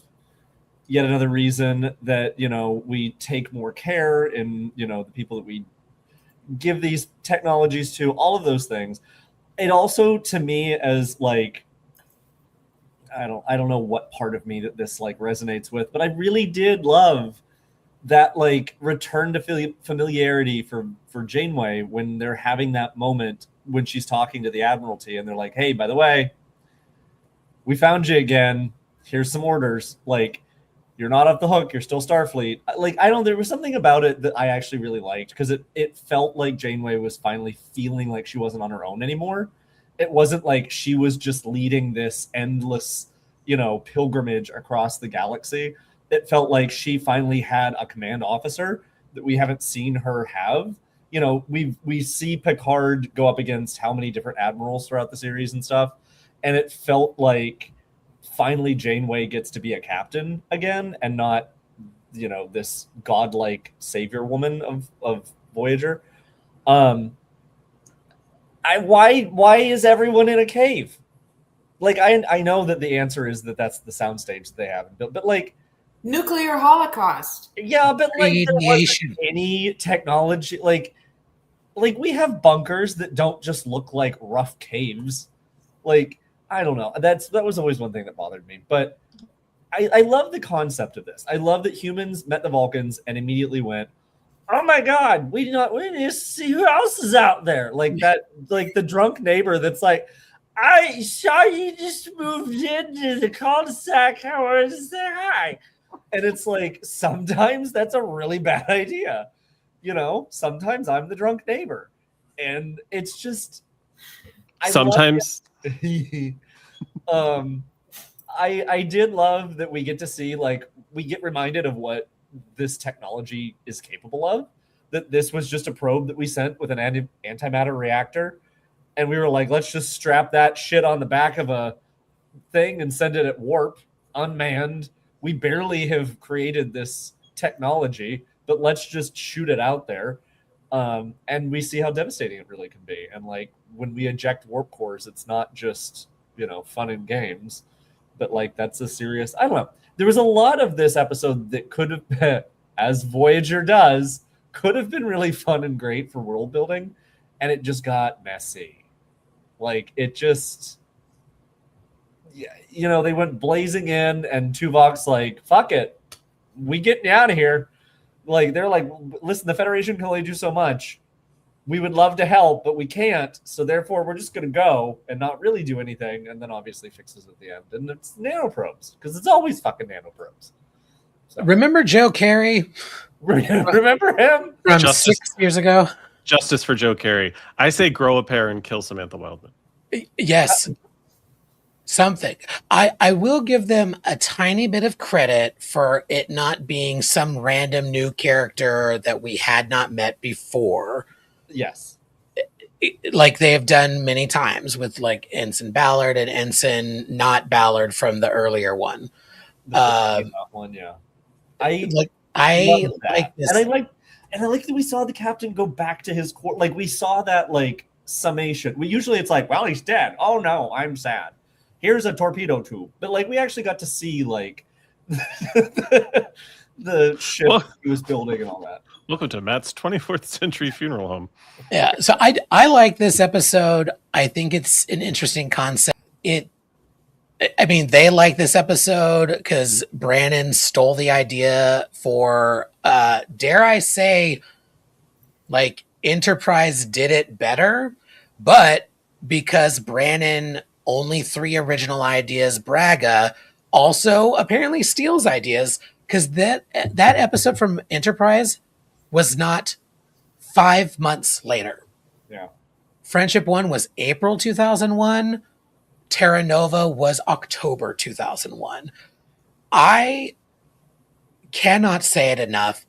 Fuck Rick Berman and fuck Brannon Braga for so many reasons. I will give one tiniest of caveat. We talked about this when we did the Enterprise Thumb War. Check it out on our channel if you haven't. They are so clearly tired. They should not have been given another Trek show. A new creative team should have been brought in to do another Trek show. And this has happened with the streaming era as well. Like, fucking Batman Forever or Batman. What if his Akiva Goldsman is just bouncing around like he was hired for Discovery, and then he's like, no, I want to do Picard. Creates Picard, and then he's like, no, I want to go play with Kirk and Spock, and we'll get there next week. Like, I don't get what is so. I don't get this aspect of Hollywood and the studio system in general. Like, you have one job. You focus on this show. A new creative team is going to come in and start Enterprise. They are so clearly tired. Like, this is not an excuse, but of course Brandon's going to recycle his fucking ideas. They have to do 26 episodes a season, and they don't give him a writing team. And then he thinks he's gift to writing. Like, he sucks. It's his fault fully. But there is also a studio involved that, like, lets this happen. So in this episode, you have a decent attempt, and then 5 months later, it's like, you know what, we're going to do it again. We're going to do it better. It's weird. Krista? I liked the idea that it was named Friendship, and I like the imagery of what that friendship meant to the people it was gifted to. And it's very, 1492. And I wish they had. I think they expanded a little on that more than they normally would. But I think that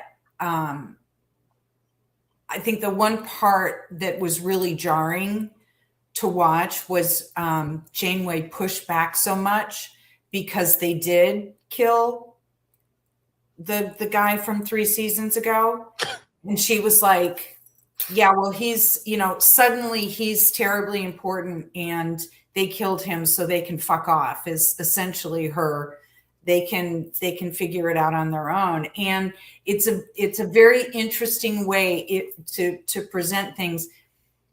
If the catalyst for this entire episode is named Friendship, like Friendship 1, and it's all of these, so like, how do you define friendship? So it also does a little bit of a disservice to Janeway it's like, we're in year 7. You aren't a little bit more hardened by now? Like, you lost a crew member in a hostage situation, and that's what pushes you over the edge. Like, it's okay. Like, it's just a little. I mean, yes, the execution was brutal, but like, you've seen worse. And you can and here's the thing, though. I think the way they at least I felt the way they presented it was. May not have been my choice, but I can understand why they made that choice. I can understand at this point, they really have absolutely nothing to lose. And several of the episodes prior to this has been about what you do in the darkness. What do you do when no one's watching? And, I wonder, were they not so close? Were they not in more frequent contact with Starfleet? Would her reaction have been, they killed them, so we got to leave them. They're toast. We got to leave them. It's too bad we can't help them. If it was earlier in the season, it was less likely that they were going to be able to make it home. Would she have made that decision like that? Would she have reacted that way? Or would she have been more inclined to go, we may be here forever? So, you know what I'm saying? So it's the way they're doing some of these themes in these final ones. They don't make sense at this point after this much time together, after this much going on. Do it in the beginning. Nobody knows anybody when Kess is still around. I mean, like, do it. See, I actually like the idea that kind of, Trevor, it's kind of counter what you were saying. I kind of like the idea that Janeway is getting more and more like, I can't keep losing crew. And so, because we've kind of seen her push to her limit with Equinox, when it really like strikes home with her, she she does not handle things well. Like, but that's my point. She should by now. Like, but that's my thing is like, you've been hardened and tested. I don't understand why the cracks are showing up now. Like, you've. But you're going to lose people. But there's my thing. See, and this is just purely like angle of it. I like that we're now seeing Janeway wasn't ready for this. Like, she was handed the keys to this Intrepid class because she knew what to do. She was very battle tested. She was in the Cardassian War. She was doing all that. She keeps it together. But towards the end, I actually like seeing that she's starting to be like, you know what? I would have liked to have seen it where she is like, I'm going to get the crew home. But you're starting to see her confide in Chakotay a little bit more of like, we've lost so many people. What am I doing? Have more of those episodes like Night, where she's in her cabin going, I made the wrong fucking choice. I'm the reason that we're here. I'm the one having to hold everyone together. And then start, as she sees that there's more, communication with Starfleet, when she realizes that there is that command structure still there, then she can start to kind of be like, you know what? I am a captain. I am a Starfleet captain. I would have loved to see a little bit more dynamic with that. Not just like, I'm always right. I need to see her get better at her job, and she's getting worse, and that bothers me. I just think it would have liked to be dynamic, not even just better or worse, but just like, because I don't think it's ever a linear thing that it's just like, oh, I'm. But that's not theoretical. She's actually getting worse at her job. Like, what I'm saying is, like, they made a choice. They didn't choose a dynamic. They chose to make her worse at her job, and what I'm saying is, she should be better by now. Like, this shouldn't be the thing that Joe Carey from 27 seasons ago. Should be the thing that makes who that guy. You remember him. Interestingly, he was. Interestingly, I'm sorry. I just saw Joanne's comment. It made me chuckle. I made the joke sort of half seriously about Samantha Wildman. She was on the list of people that they actually considered killing off in this episode. I think there were 3 people on the list. I don't remember who the third was. I'll look it up later on Memory Alpha. But it was somebody brought up Joe Carey, somebody brought up Samantha Wildman, and then there was a third. And I think it would have been interesting and brave to kill off Samantha. All of them. Kill them all. Show me your thumbs. Get home. I actually would have been okay if they didn't make it back. Yeah. See you in 30 years, Voyager. And Voyager never leaped home. And Voyager. Neither Dr. Beckett nor Voyager. Gut punch, by the way. It was rough. That was rough. And then they didn't find him in the reboot. Anyway. If you know, you know. Spoiler alert for those of you that didn't watch the reboot of Quantum Leap. Season 7, episode 22, Natural Law. 7 of 9 and Chakotay crash land on an isolated planet where they are surrounded by, not my words, a primitive tribe of hunter-gatherers. Crashing into a rainforest, Chipotle and 7. Oh, do I hear musical windpipe strains that indicate this episode will have something to do with native indigenous people? Yep, it's musical stylings of the Ventu. It's all healing magical herbs, palm frond beds, and 7 experiencing emotions. We've got stick drawings in the dirt, hand motions, copycat tattoos. 7's all-terrain Jimmy Choos, a tag-along young girl for 7 because fucking Mother Trope Train is never, ever late.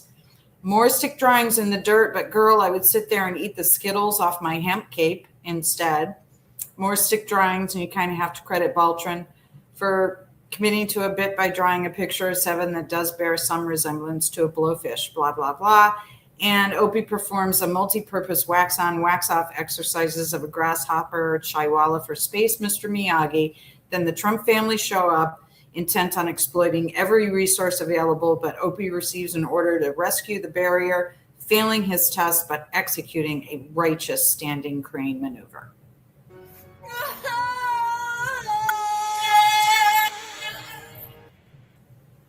Benji. Hello. So Star Trek, as we know, always has a problematic history depicting tribal and indigenous people. I don't know if there's anybody on the Salon, including myself, who can really speak to it, but we'll have to address it a little bit. There are a zillion tropes in this episode.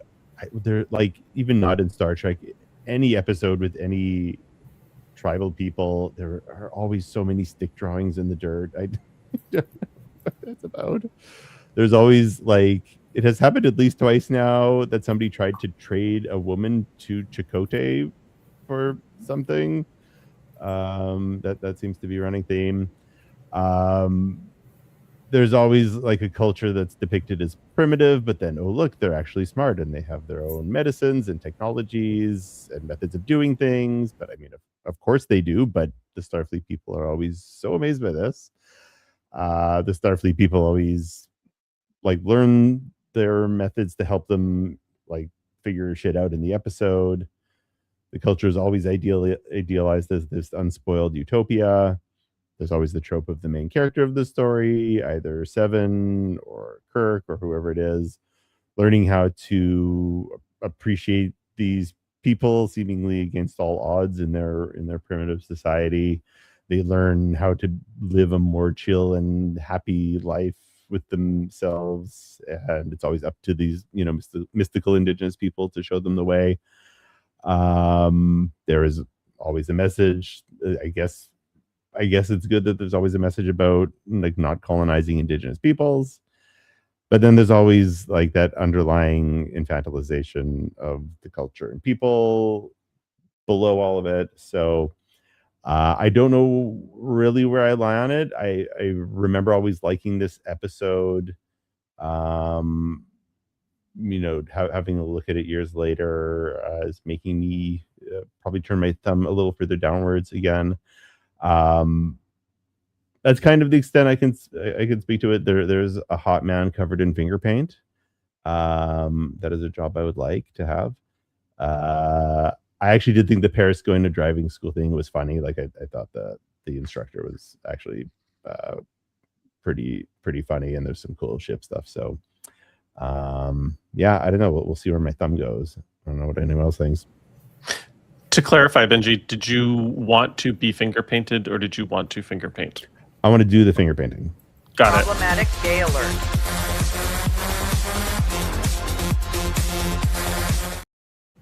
Just checking. So you do know where your thumb is going to go. Hey-o. That was good, Stan. That was good. Mateo, just look at it. I struggle with this episode so much because I do like the ending message about the interference and the colonization and the destruction and it being a bad thing and Seven learning that the hard way. I'm still confused on, so the field goes back up, but people were in it that shouldn't have. What? Like, yeah, Krista's, my inner thoughts are all being represented today by Krista.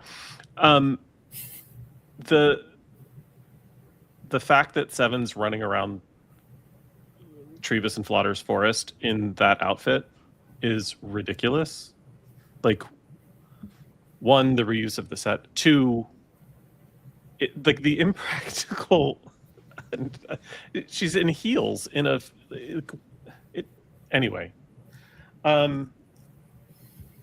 it's interesting after depicting Chakotay and his tribal nature so poorly throughout the series that they would then make him the person that crash lands with Seven in this. Feels strange. Yeah, I like the end message. I like how it's delivered. The driving school's insane. It's funny, but like, talk about taking me out of the world. like, okay, driving school exists in the 24th century, let alone halfway across the galaxy. And then for that to actually end up being the piece that saves the day, like, oh, Tom's driving school is the reason that we were able to resolve this plot. Like, it's such a miss for me that it's frustrating. This one frustrates me because it could have been a very A very special episode of Star Trek Voyager, but it could have been a really powerful episode of Star Trek, and it isn't, and it pisses me off. I put this in the chat. They should have gone full Star Trek Fern Gully instead of cultural. Make it environmental. And get Tim Curry. I mean, that's never a wrong answer, but... And Robin Williams. Get them both in this episode. That would fix it. Any other thoughts? How was Robin Williams not in Star Trek? He was supposed to be. Scheduling. Yeah. He was supposed to be. I also his ship was in Star Trek. Yeah. I also just want to say I think it was really fun that they had him. I thought I always talk about wanting camp in Star Trek, and I think the camp of the driving school of that was a very like 90s, early 2000s like fun touch for me, but not the rest of it. But. Thumbs for Natural Law. No. Thank you, Kristen. It still lands at a sideways despite our best efforts, ladies. All right. Oh, real quick. Sorry, Trevor, because it's coming up in the chat. Yes, he was. I remember now that it was mentioned. He was offered the most toys, unavailable. He was going to do Matter of Time and then became unavailable. Yes. He was going to be Berlinghoff Rasmussen, which is a totally normal name for a human to have, apparently. Berlinghoff. Okay. Season 7, episode 23, Homestead. Something great happens, but other stupid things happen. The Delta Flyer crash lands on an asteroid where the crew find a group of Talaxians who have been ousted, though that's not what Google wrote, from their home by miners excavating the land for its mineral resources. Krista? It's First Contact Day. Parties have no nutritional value, which is how I personally prefer them. Why does Neelix's outfits look like costuming rated Steve Harvey's award ceremony closet? Neelix encounters not Amy Sedaris, a fellow Talaxian who's not supposed to talk to him at all, but does while applying medical post-its. You know, I can't really criticize this episode because it was a surprisingly lovely end for Neelix, who became the least annoying character by becoming the most genuine character. I'm pretty mad about that, but the scene between he and Janeway made me cry, not just because it was sensitively done, but because this is what Voyager could have been. Pour one out for Neelix.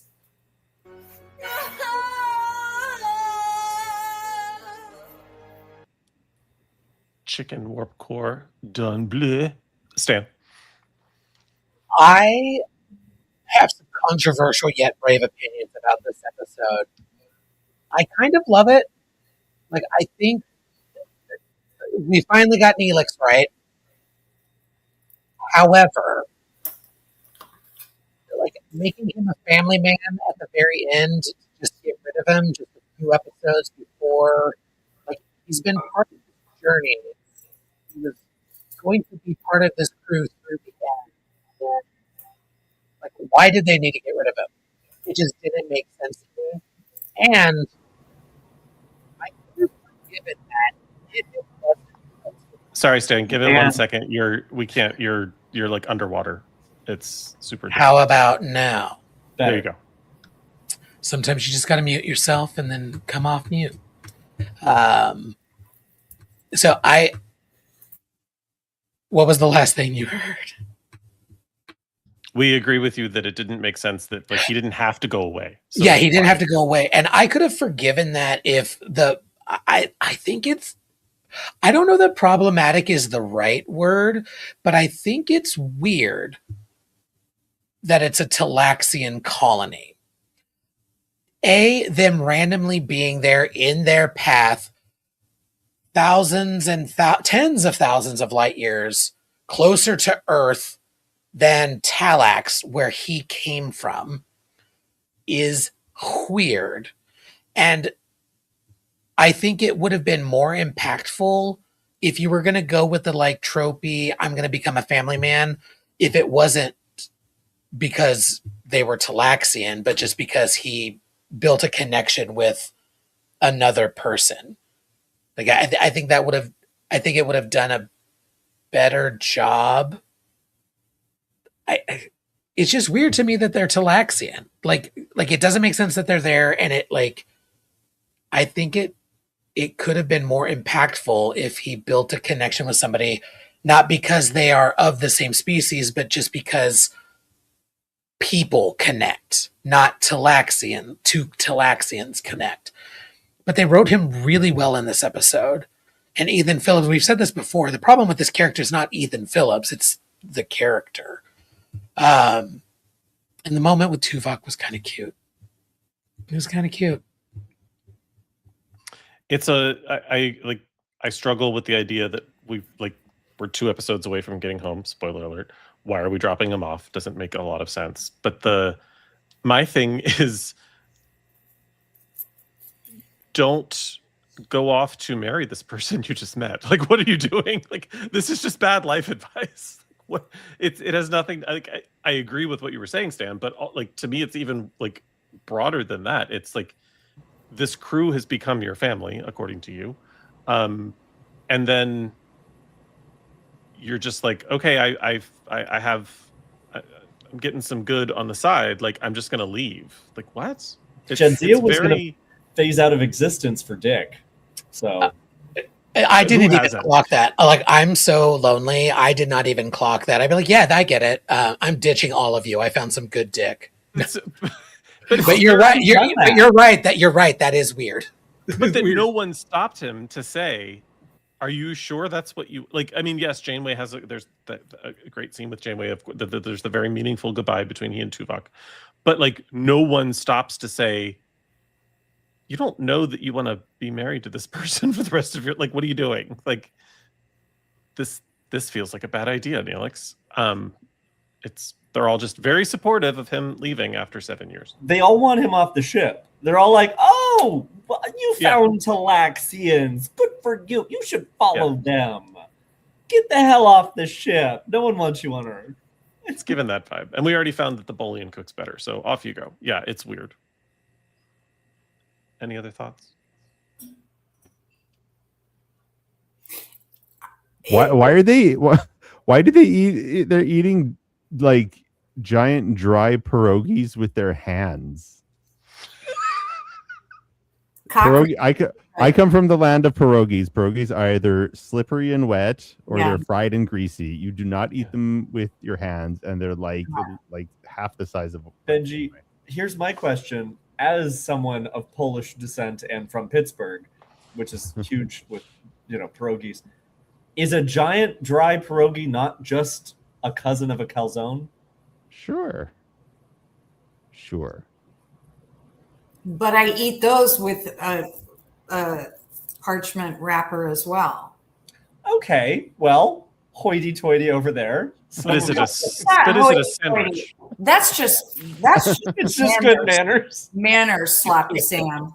You want to get sloppy shit all over your face? That's fine. You want to slap yourself out. He's eating worse. Thumbs for Homestead. I like it when it drips down the side. Thumbs for Homestead. Oof, Mike, shut up. 1, 2, 3, 4. We're almost there, y'all. Season 7, episode 24, Renaissance Man. When Captain Janeway is taken hostage, the Doctor must fool his crewmates and assume their identities, knowing that one false move will result in Janeway's execution. Okay. Janeway sees dead people, acts strangely, and talks to no one, but not in the sense that she's struck mute. The Doctor still nurtures his heart-on for organics and fails to mention he was rebooted whilst on an away mission with Janeway when pressed, because why would anyone think that might be unusual or worth mentioning? Okay, so Janeway is really the Doctor, once again wearing a woman's skin suit, acting in accordance with hijacking aliens who will kill real Janeway. Why the cocktail weenie aliens have broken so badly, I am certain will never be explained, but their spycraft is second to none. Problematic themes. of how do you know what you are seeing is real and not a hologram ensue, and the weenies aren't falling for that shit. The Doctor is now wearing B'Elanna's skin, and it's fair to say that the Doctor is unique for having been inside most of the senior female bridge crew. He makes out with Opie because everyone knows women are insatiable after the first trimester and stop throwing up. Malkoviching Doctor wearing Chipotle skin, and it's thunder in the Thunderdome as everyone is shooting everyone else wearing other people's skin. It's confusing as fuck altogether, but we have classical music, and now I'm thinking about synchronized swimming while the Doctor asks Janeway why he's not her favorite child. It concludes with oral selections from the Doctor's burn book, which include the admission that examining Seven is exactly as inappropriate as most women fear.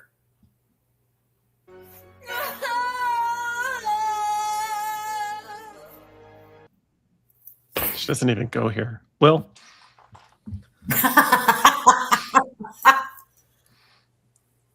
This episode's fucking stupid. I like it. Again, it's like Ricardo was the only one available anymore. Yeah, and it's like, oh, how can we further sabotage the character of the Doctor? Like, oh, everyone hates you now. They should have hated you the last time you had an episode to yourself. They should have hated you 2-3 seasons ago. Like, and everyone's like okay with him being like a shitty person, like shitty. He's shitty to everyone.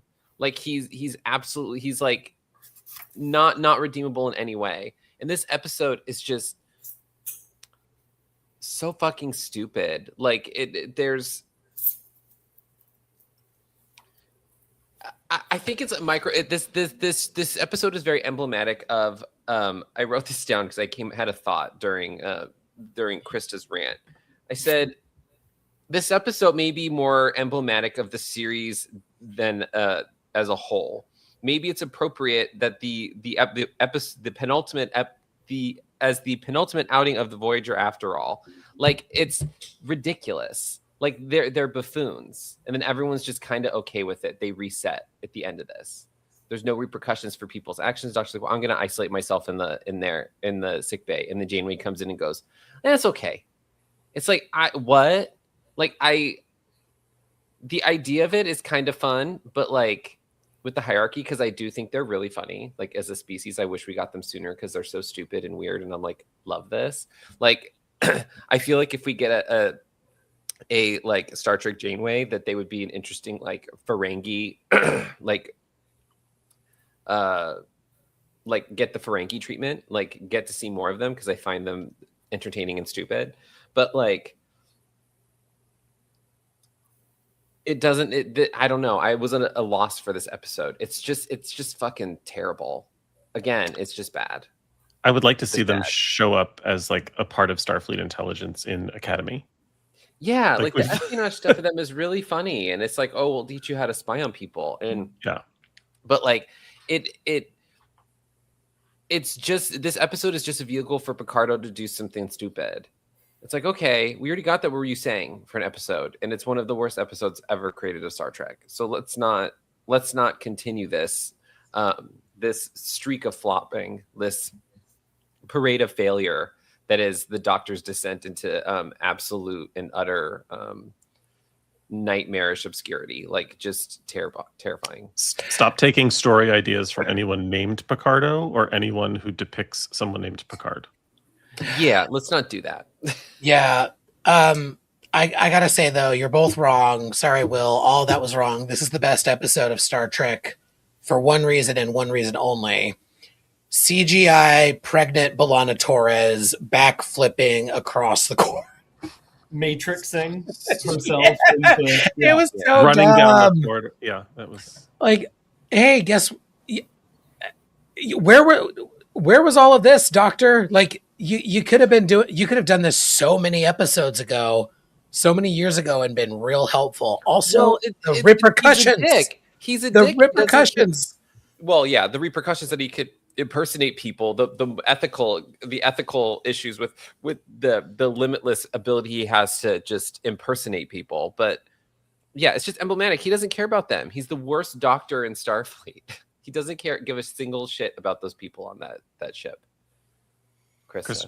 Okay, but seriously, y'all, in the end, he says he had difficulty giving Seven her physicals. Yeah. Because yeah. They wrote that as fucking dialogue and went, yeah, that looks cool. Mm-hmm. That's great. Well, that's because that's a perfectly reasonable thing. That's a perfectly reasonable response and the best expression of love that could be offered at this point. And it's like, yeah, and she's uncomfortable and nobody says a fucking thing. Mm-hmm. I mean, I don't even. Yeah. It's gross. So bad that I can't even describe it as how bad it is. Like, do I need to describe it? No. Shall we just vote on this one because it's so tragic? The penultimate episode. This is how you're going out? Benji fucking likes it. I think it's cool. That's fair. Matt, I like that the doctor can do shit without having to ask the computer first. I always thought that was dumb. Like he should just be able to make a bunch of doctors without instructing. Yeah. Just make some doctors. Go ahead. Yeah. Just do it. Just do it. Give all the women physicals. Good. Star Trek Voyager Season 7, Episodes 25 and 26. Endgame. A time traveler. It's Janeway. A time traveler forces Captain Janeway into a deadly showdown with her nemesis, the Borg Queen. Maybe you've heard of her. And a romance ignites during Voyager's peril. I, again, didn't write this. Janeway journeys through time to change Voyager's history. Can she save her beloved crew from the Borg Queen and rewrite the fate of Seven and Tuvok? Tune in next week to find out. That part I just added. Matt. Oh, sorry. Siren first, then Matt. Janeway stares out from a luxury high-rise condo window thinking, it was the ship of dreams. They're all old. Janeway's an admiral. Harry's a captain. Opie's a novelist. The doctor's newly married Joe. B'Elanna's a Klingon liaison. And oh my fucking Christ, it's Barclay and someone or more are dead. It's not Tuvok, though. He's just crazy and enjoys a yoga position known as downward Scribner. Janeway could also be a drug mule. I am Jack's rising bile because, of course, this will be about the Borg with a focus on Seven. And I'm not even surprised that we get twice as much as we bounce around the present and future time frames. Wayne's World Rules brings us back to the present. Chipotle and Seven are a couple, and Tuvok gets an aromatic syndrome all his own. Shenanigans, present and future. Who knows? But Admiral Titanic Janeway joins Captain Prime Directive Janeway and talk to themselves. And that's the actual Alice Borg Queen, the original one. Ship porn, Borg cube explosions, trans warp aperture hubs, and honestly, watching Janeway argue with herself using truth bombs is kind of fun. And we take it to committee toasting the journey because I don't care about an unearned romance between Chipotle and Seven. We'll skip it. Janeway, the Borg Queen, and Janeway play chicken. And I'm sorry. That's it. That's it. I am Jack's unstuck landing. Yes. And here's your sound. Because yes, 100% accurate.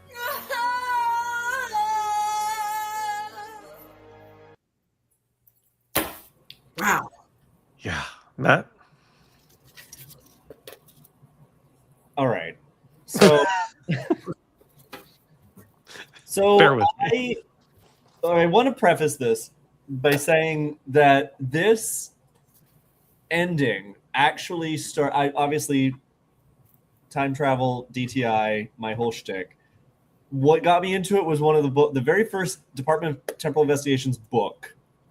cannot remember the author. The book starts out with Luxley and Dulmer going to Starfleet Command and going, we finally got her. She's been doing this forever, and she just came through that, and she just changed the timeline. We got her. We're prosecuting. And then, like, that is how this gets set up. And it immediately goes into, actually, we're not going to prosecute her. We're going to let it go because it did a crippling blow to the Borg. So, like, there you want your canon explanation. Like, the only reason Starfleet allowed it to happen was because she did cripple the Borg. Okay, fine. Moving that out of the way, this is such an insulting fucking ending to this series. I have defended this for years because I like time travel, because I think I will always love seeing Alice Krige on screen. Like, the woman has embodied that character better than I think most actors will ever embody any character they have. The way she can do the nuance and all of it is fantastic. This, we have in the collection of us going back with this retrospective, come up with dozens of better endings for Voyager. And this is what we're left with. This is the ultimate fuck you. We just want to be done with this. And we want to set up what we're going to have fun with in what we had fun with in First Contact. Like, hey, we already have the CG model for the sphere, so we can do that. It already blew up. We had all those fleet things in Deep Space Nine, so we still have those ships. We can toss it. How do we do this? Let's never touch the fact that we never see them actually get back to Earth. We see a fake alternate reality where there's which is gorgeous. Krista, some like perfect ship porn. You know, I defended this episode because of the ship porn for years.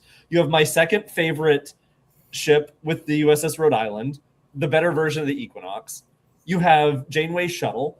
You have old Janeway still being a badass and like using the transporters logically.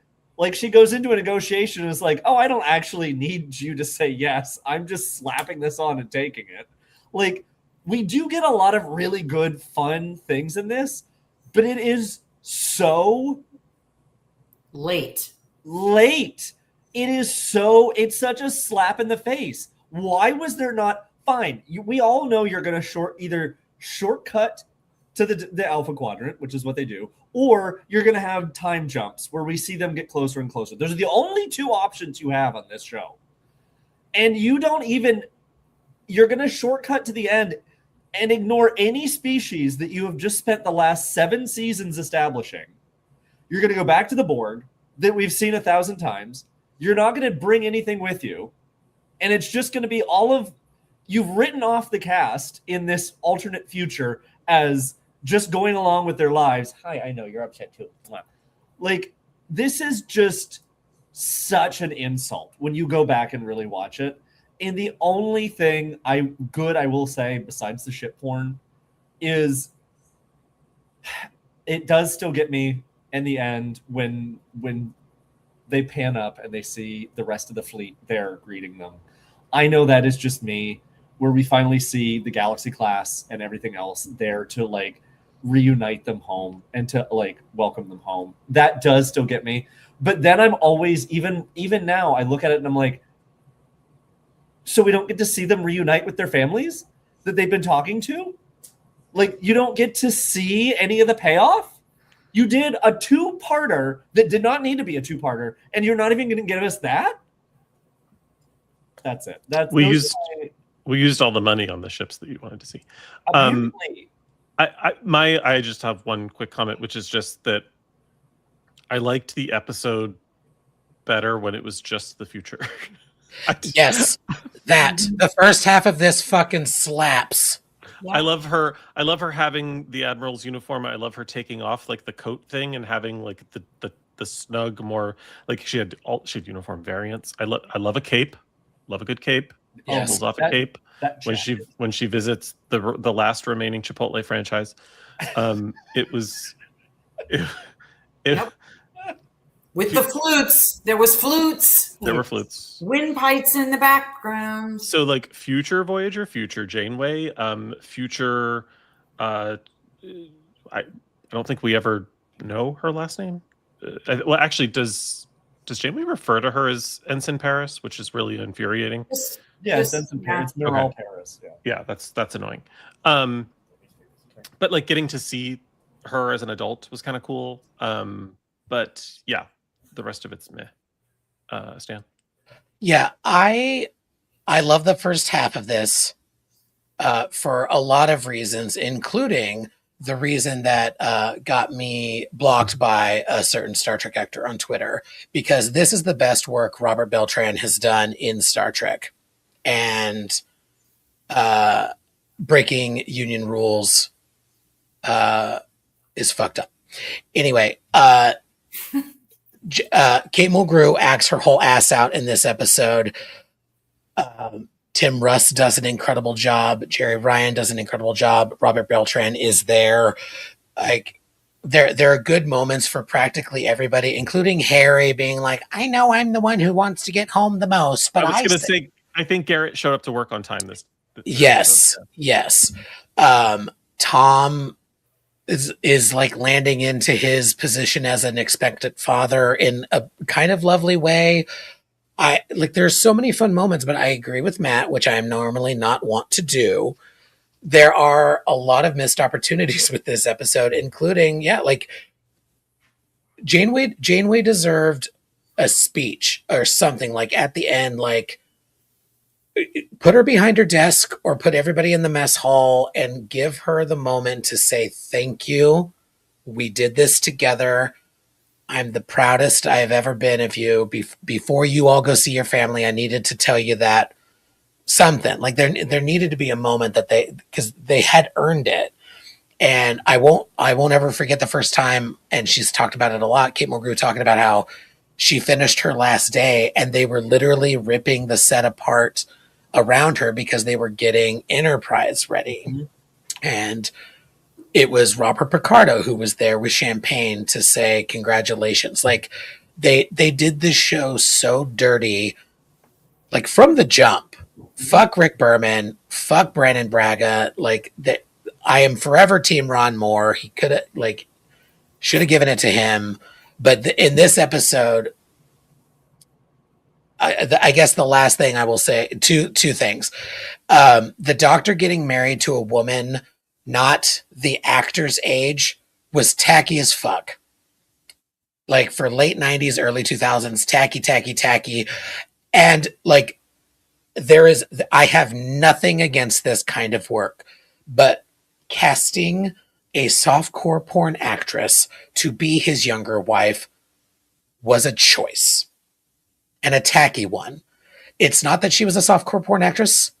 It was that she was a younger actress. Put a softcore porn actress his age on his arm. That's number one. And then finally, what the fuck do you mean there's a transwarp conduit that comes out right at Earth?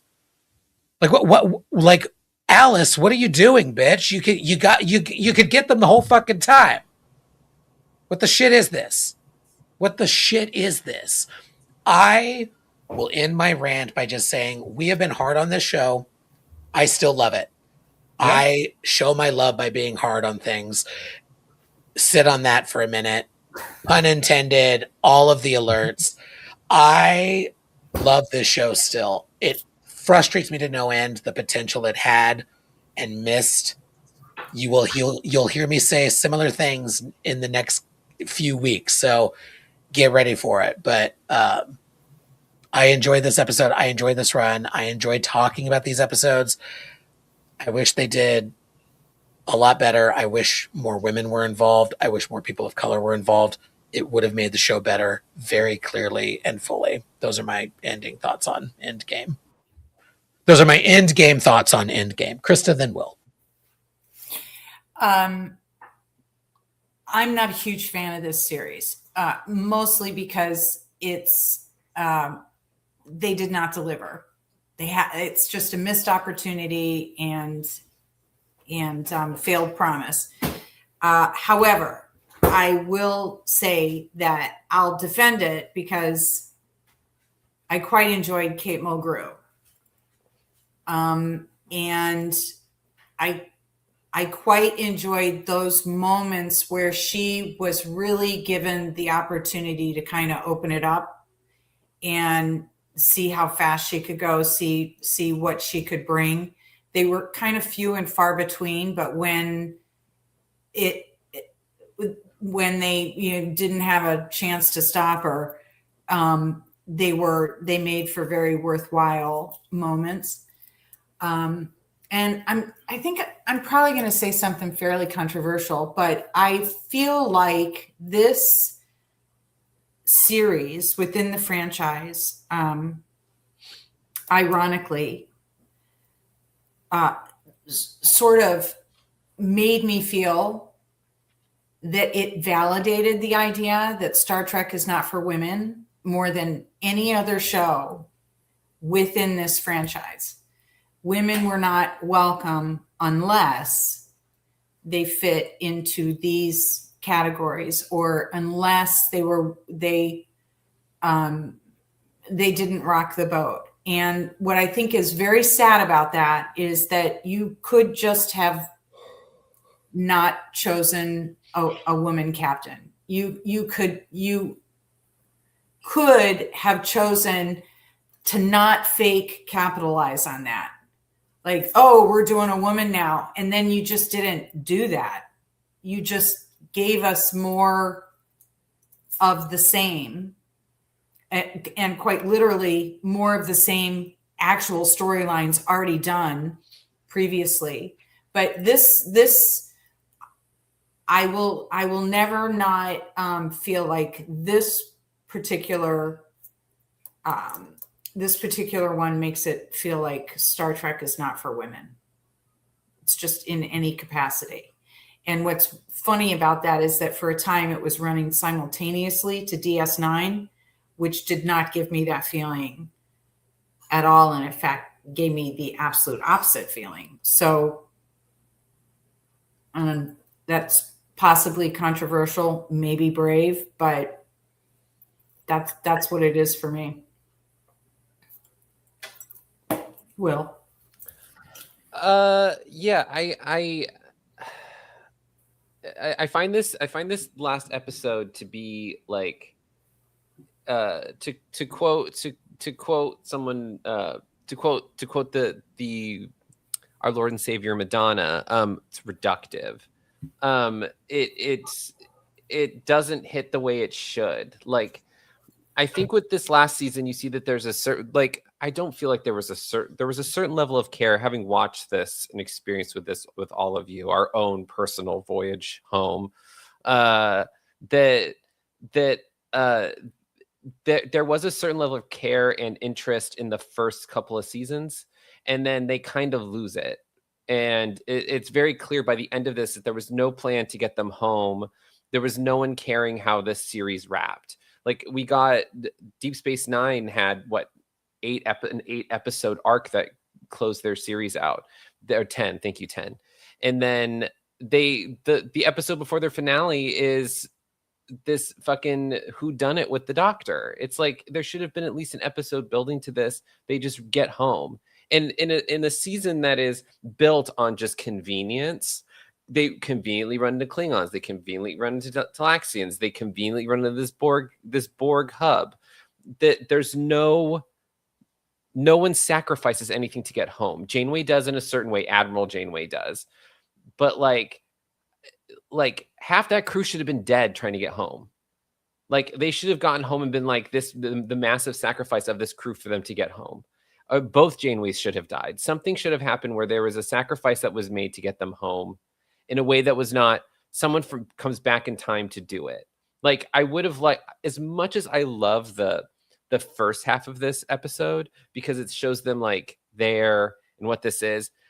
I was thinking about how, we always do how would we do it now? Let's fix it. That the rest of the episode should have been a flashback. So the first half, we see them and they're older, and you see all of these crew are missing. Seven's gone. They're gone. These people are gone. And then it flashes back to how this happened. Maybe Janeway is telling Tuvok how they got home. And she explains to them, we did this. We went to this Borg thing. We found this hub. We set this dumb plan and then thought we could get home. and then the ship was crippled or whatever, and it took us this, like we see that happen, and then maybe some type of montage showing them the last leg of their way home, and people changing and growing old, and then they get home, like something that's more bittersweet, like something that is like that these journeys aren't without sacrifice, that this is not something that can be easily accomplished, and these people did it. It's just, oh, we got home and it was like, oopsie, did it. It's just too convenient. It's too convenient. It betrays it.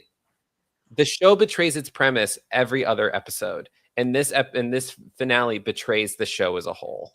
And it's kind of disappointing because there's fun stuff that happens. The ship battles are cool. Visual effects are good. Like, Alex Creed come back to play the Borg Queen. There's lots of cool stuff that's happening. But like, I think in a show that should have at least, it tells you the care that they had of this show by the end of it. And it's disappointing. And of course, Rick and Brandon come back to write a finale because they think they can do it better than anyone. But have they written a good finale? There's no evidence to that. So, I mean, they wrote 2, and one of them is considered one of the worst episodes of Star Trek again. And then this one, I think, just does a disservice to the people that are on the show. It does a disservice to Kate, does a disservice to everyone. That it doesn't set a message that you have to do something hard. There has to be sacrifice to do it. It's just, ooh, let's find a loophole. And that's the Voyager in a nutshell, unfortunately. I do enjoy it. I think it's fun to pop on if I just don't need to think about what's happening. And there's some really good episodes in here. There's some really good episodes, and there's some really great stuff that happens on the show. But like this finale, just honestly, this time didn't do it for me. But yeah, I love the idea of sacrifice. I don't think they ever would have been brave enough to kill off both Janeways.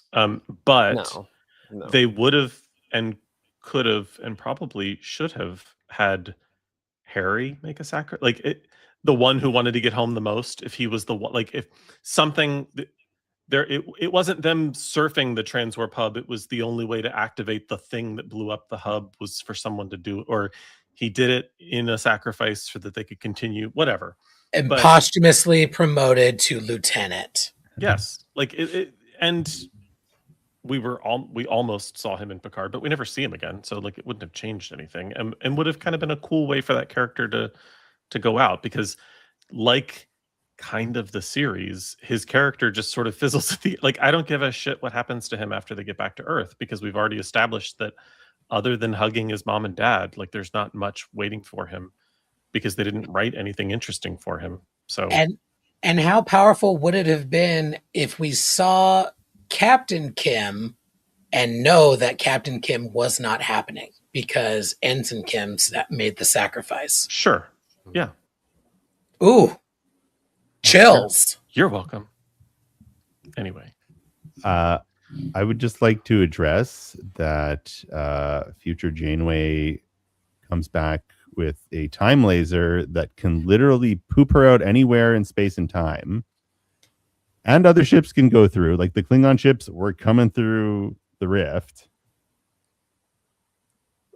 Like they couldn't, even the line of technobabble could not have explained away a plot hole that big. Like they could have recombobulated the thing and taken it home right away.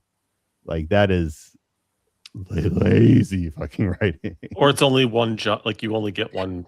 It opens for travel and it explodes. It fizzled out. That is too. I would not fucking buy that. That is so lazy. B'Elanna Torres would make it work again. It's powered by a time crystal.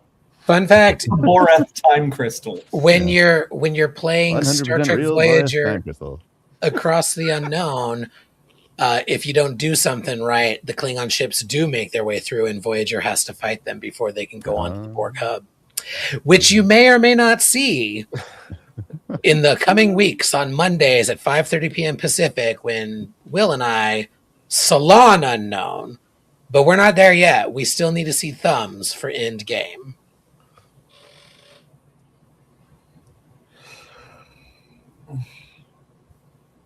Only because it set up one of my favorite collections of novels. It limped across just like our score.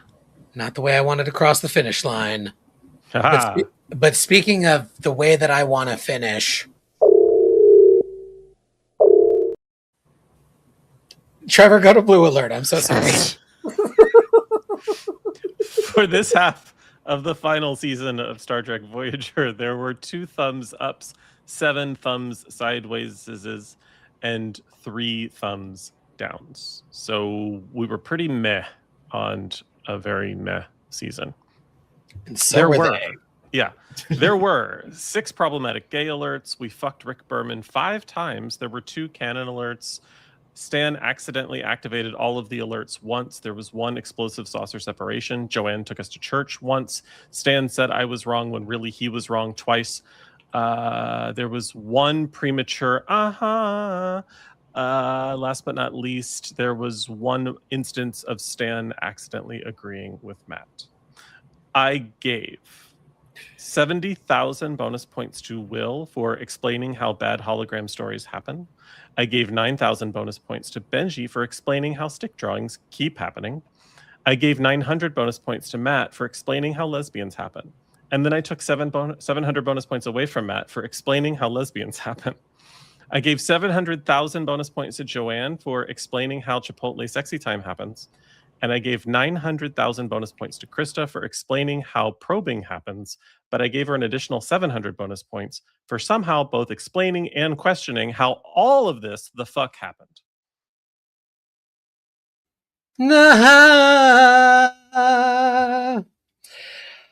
Y'all, we did it. We made our way home.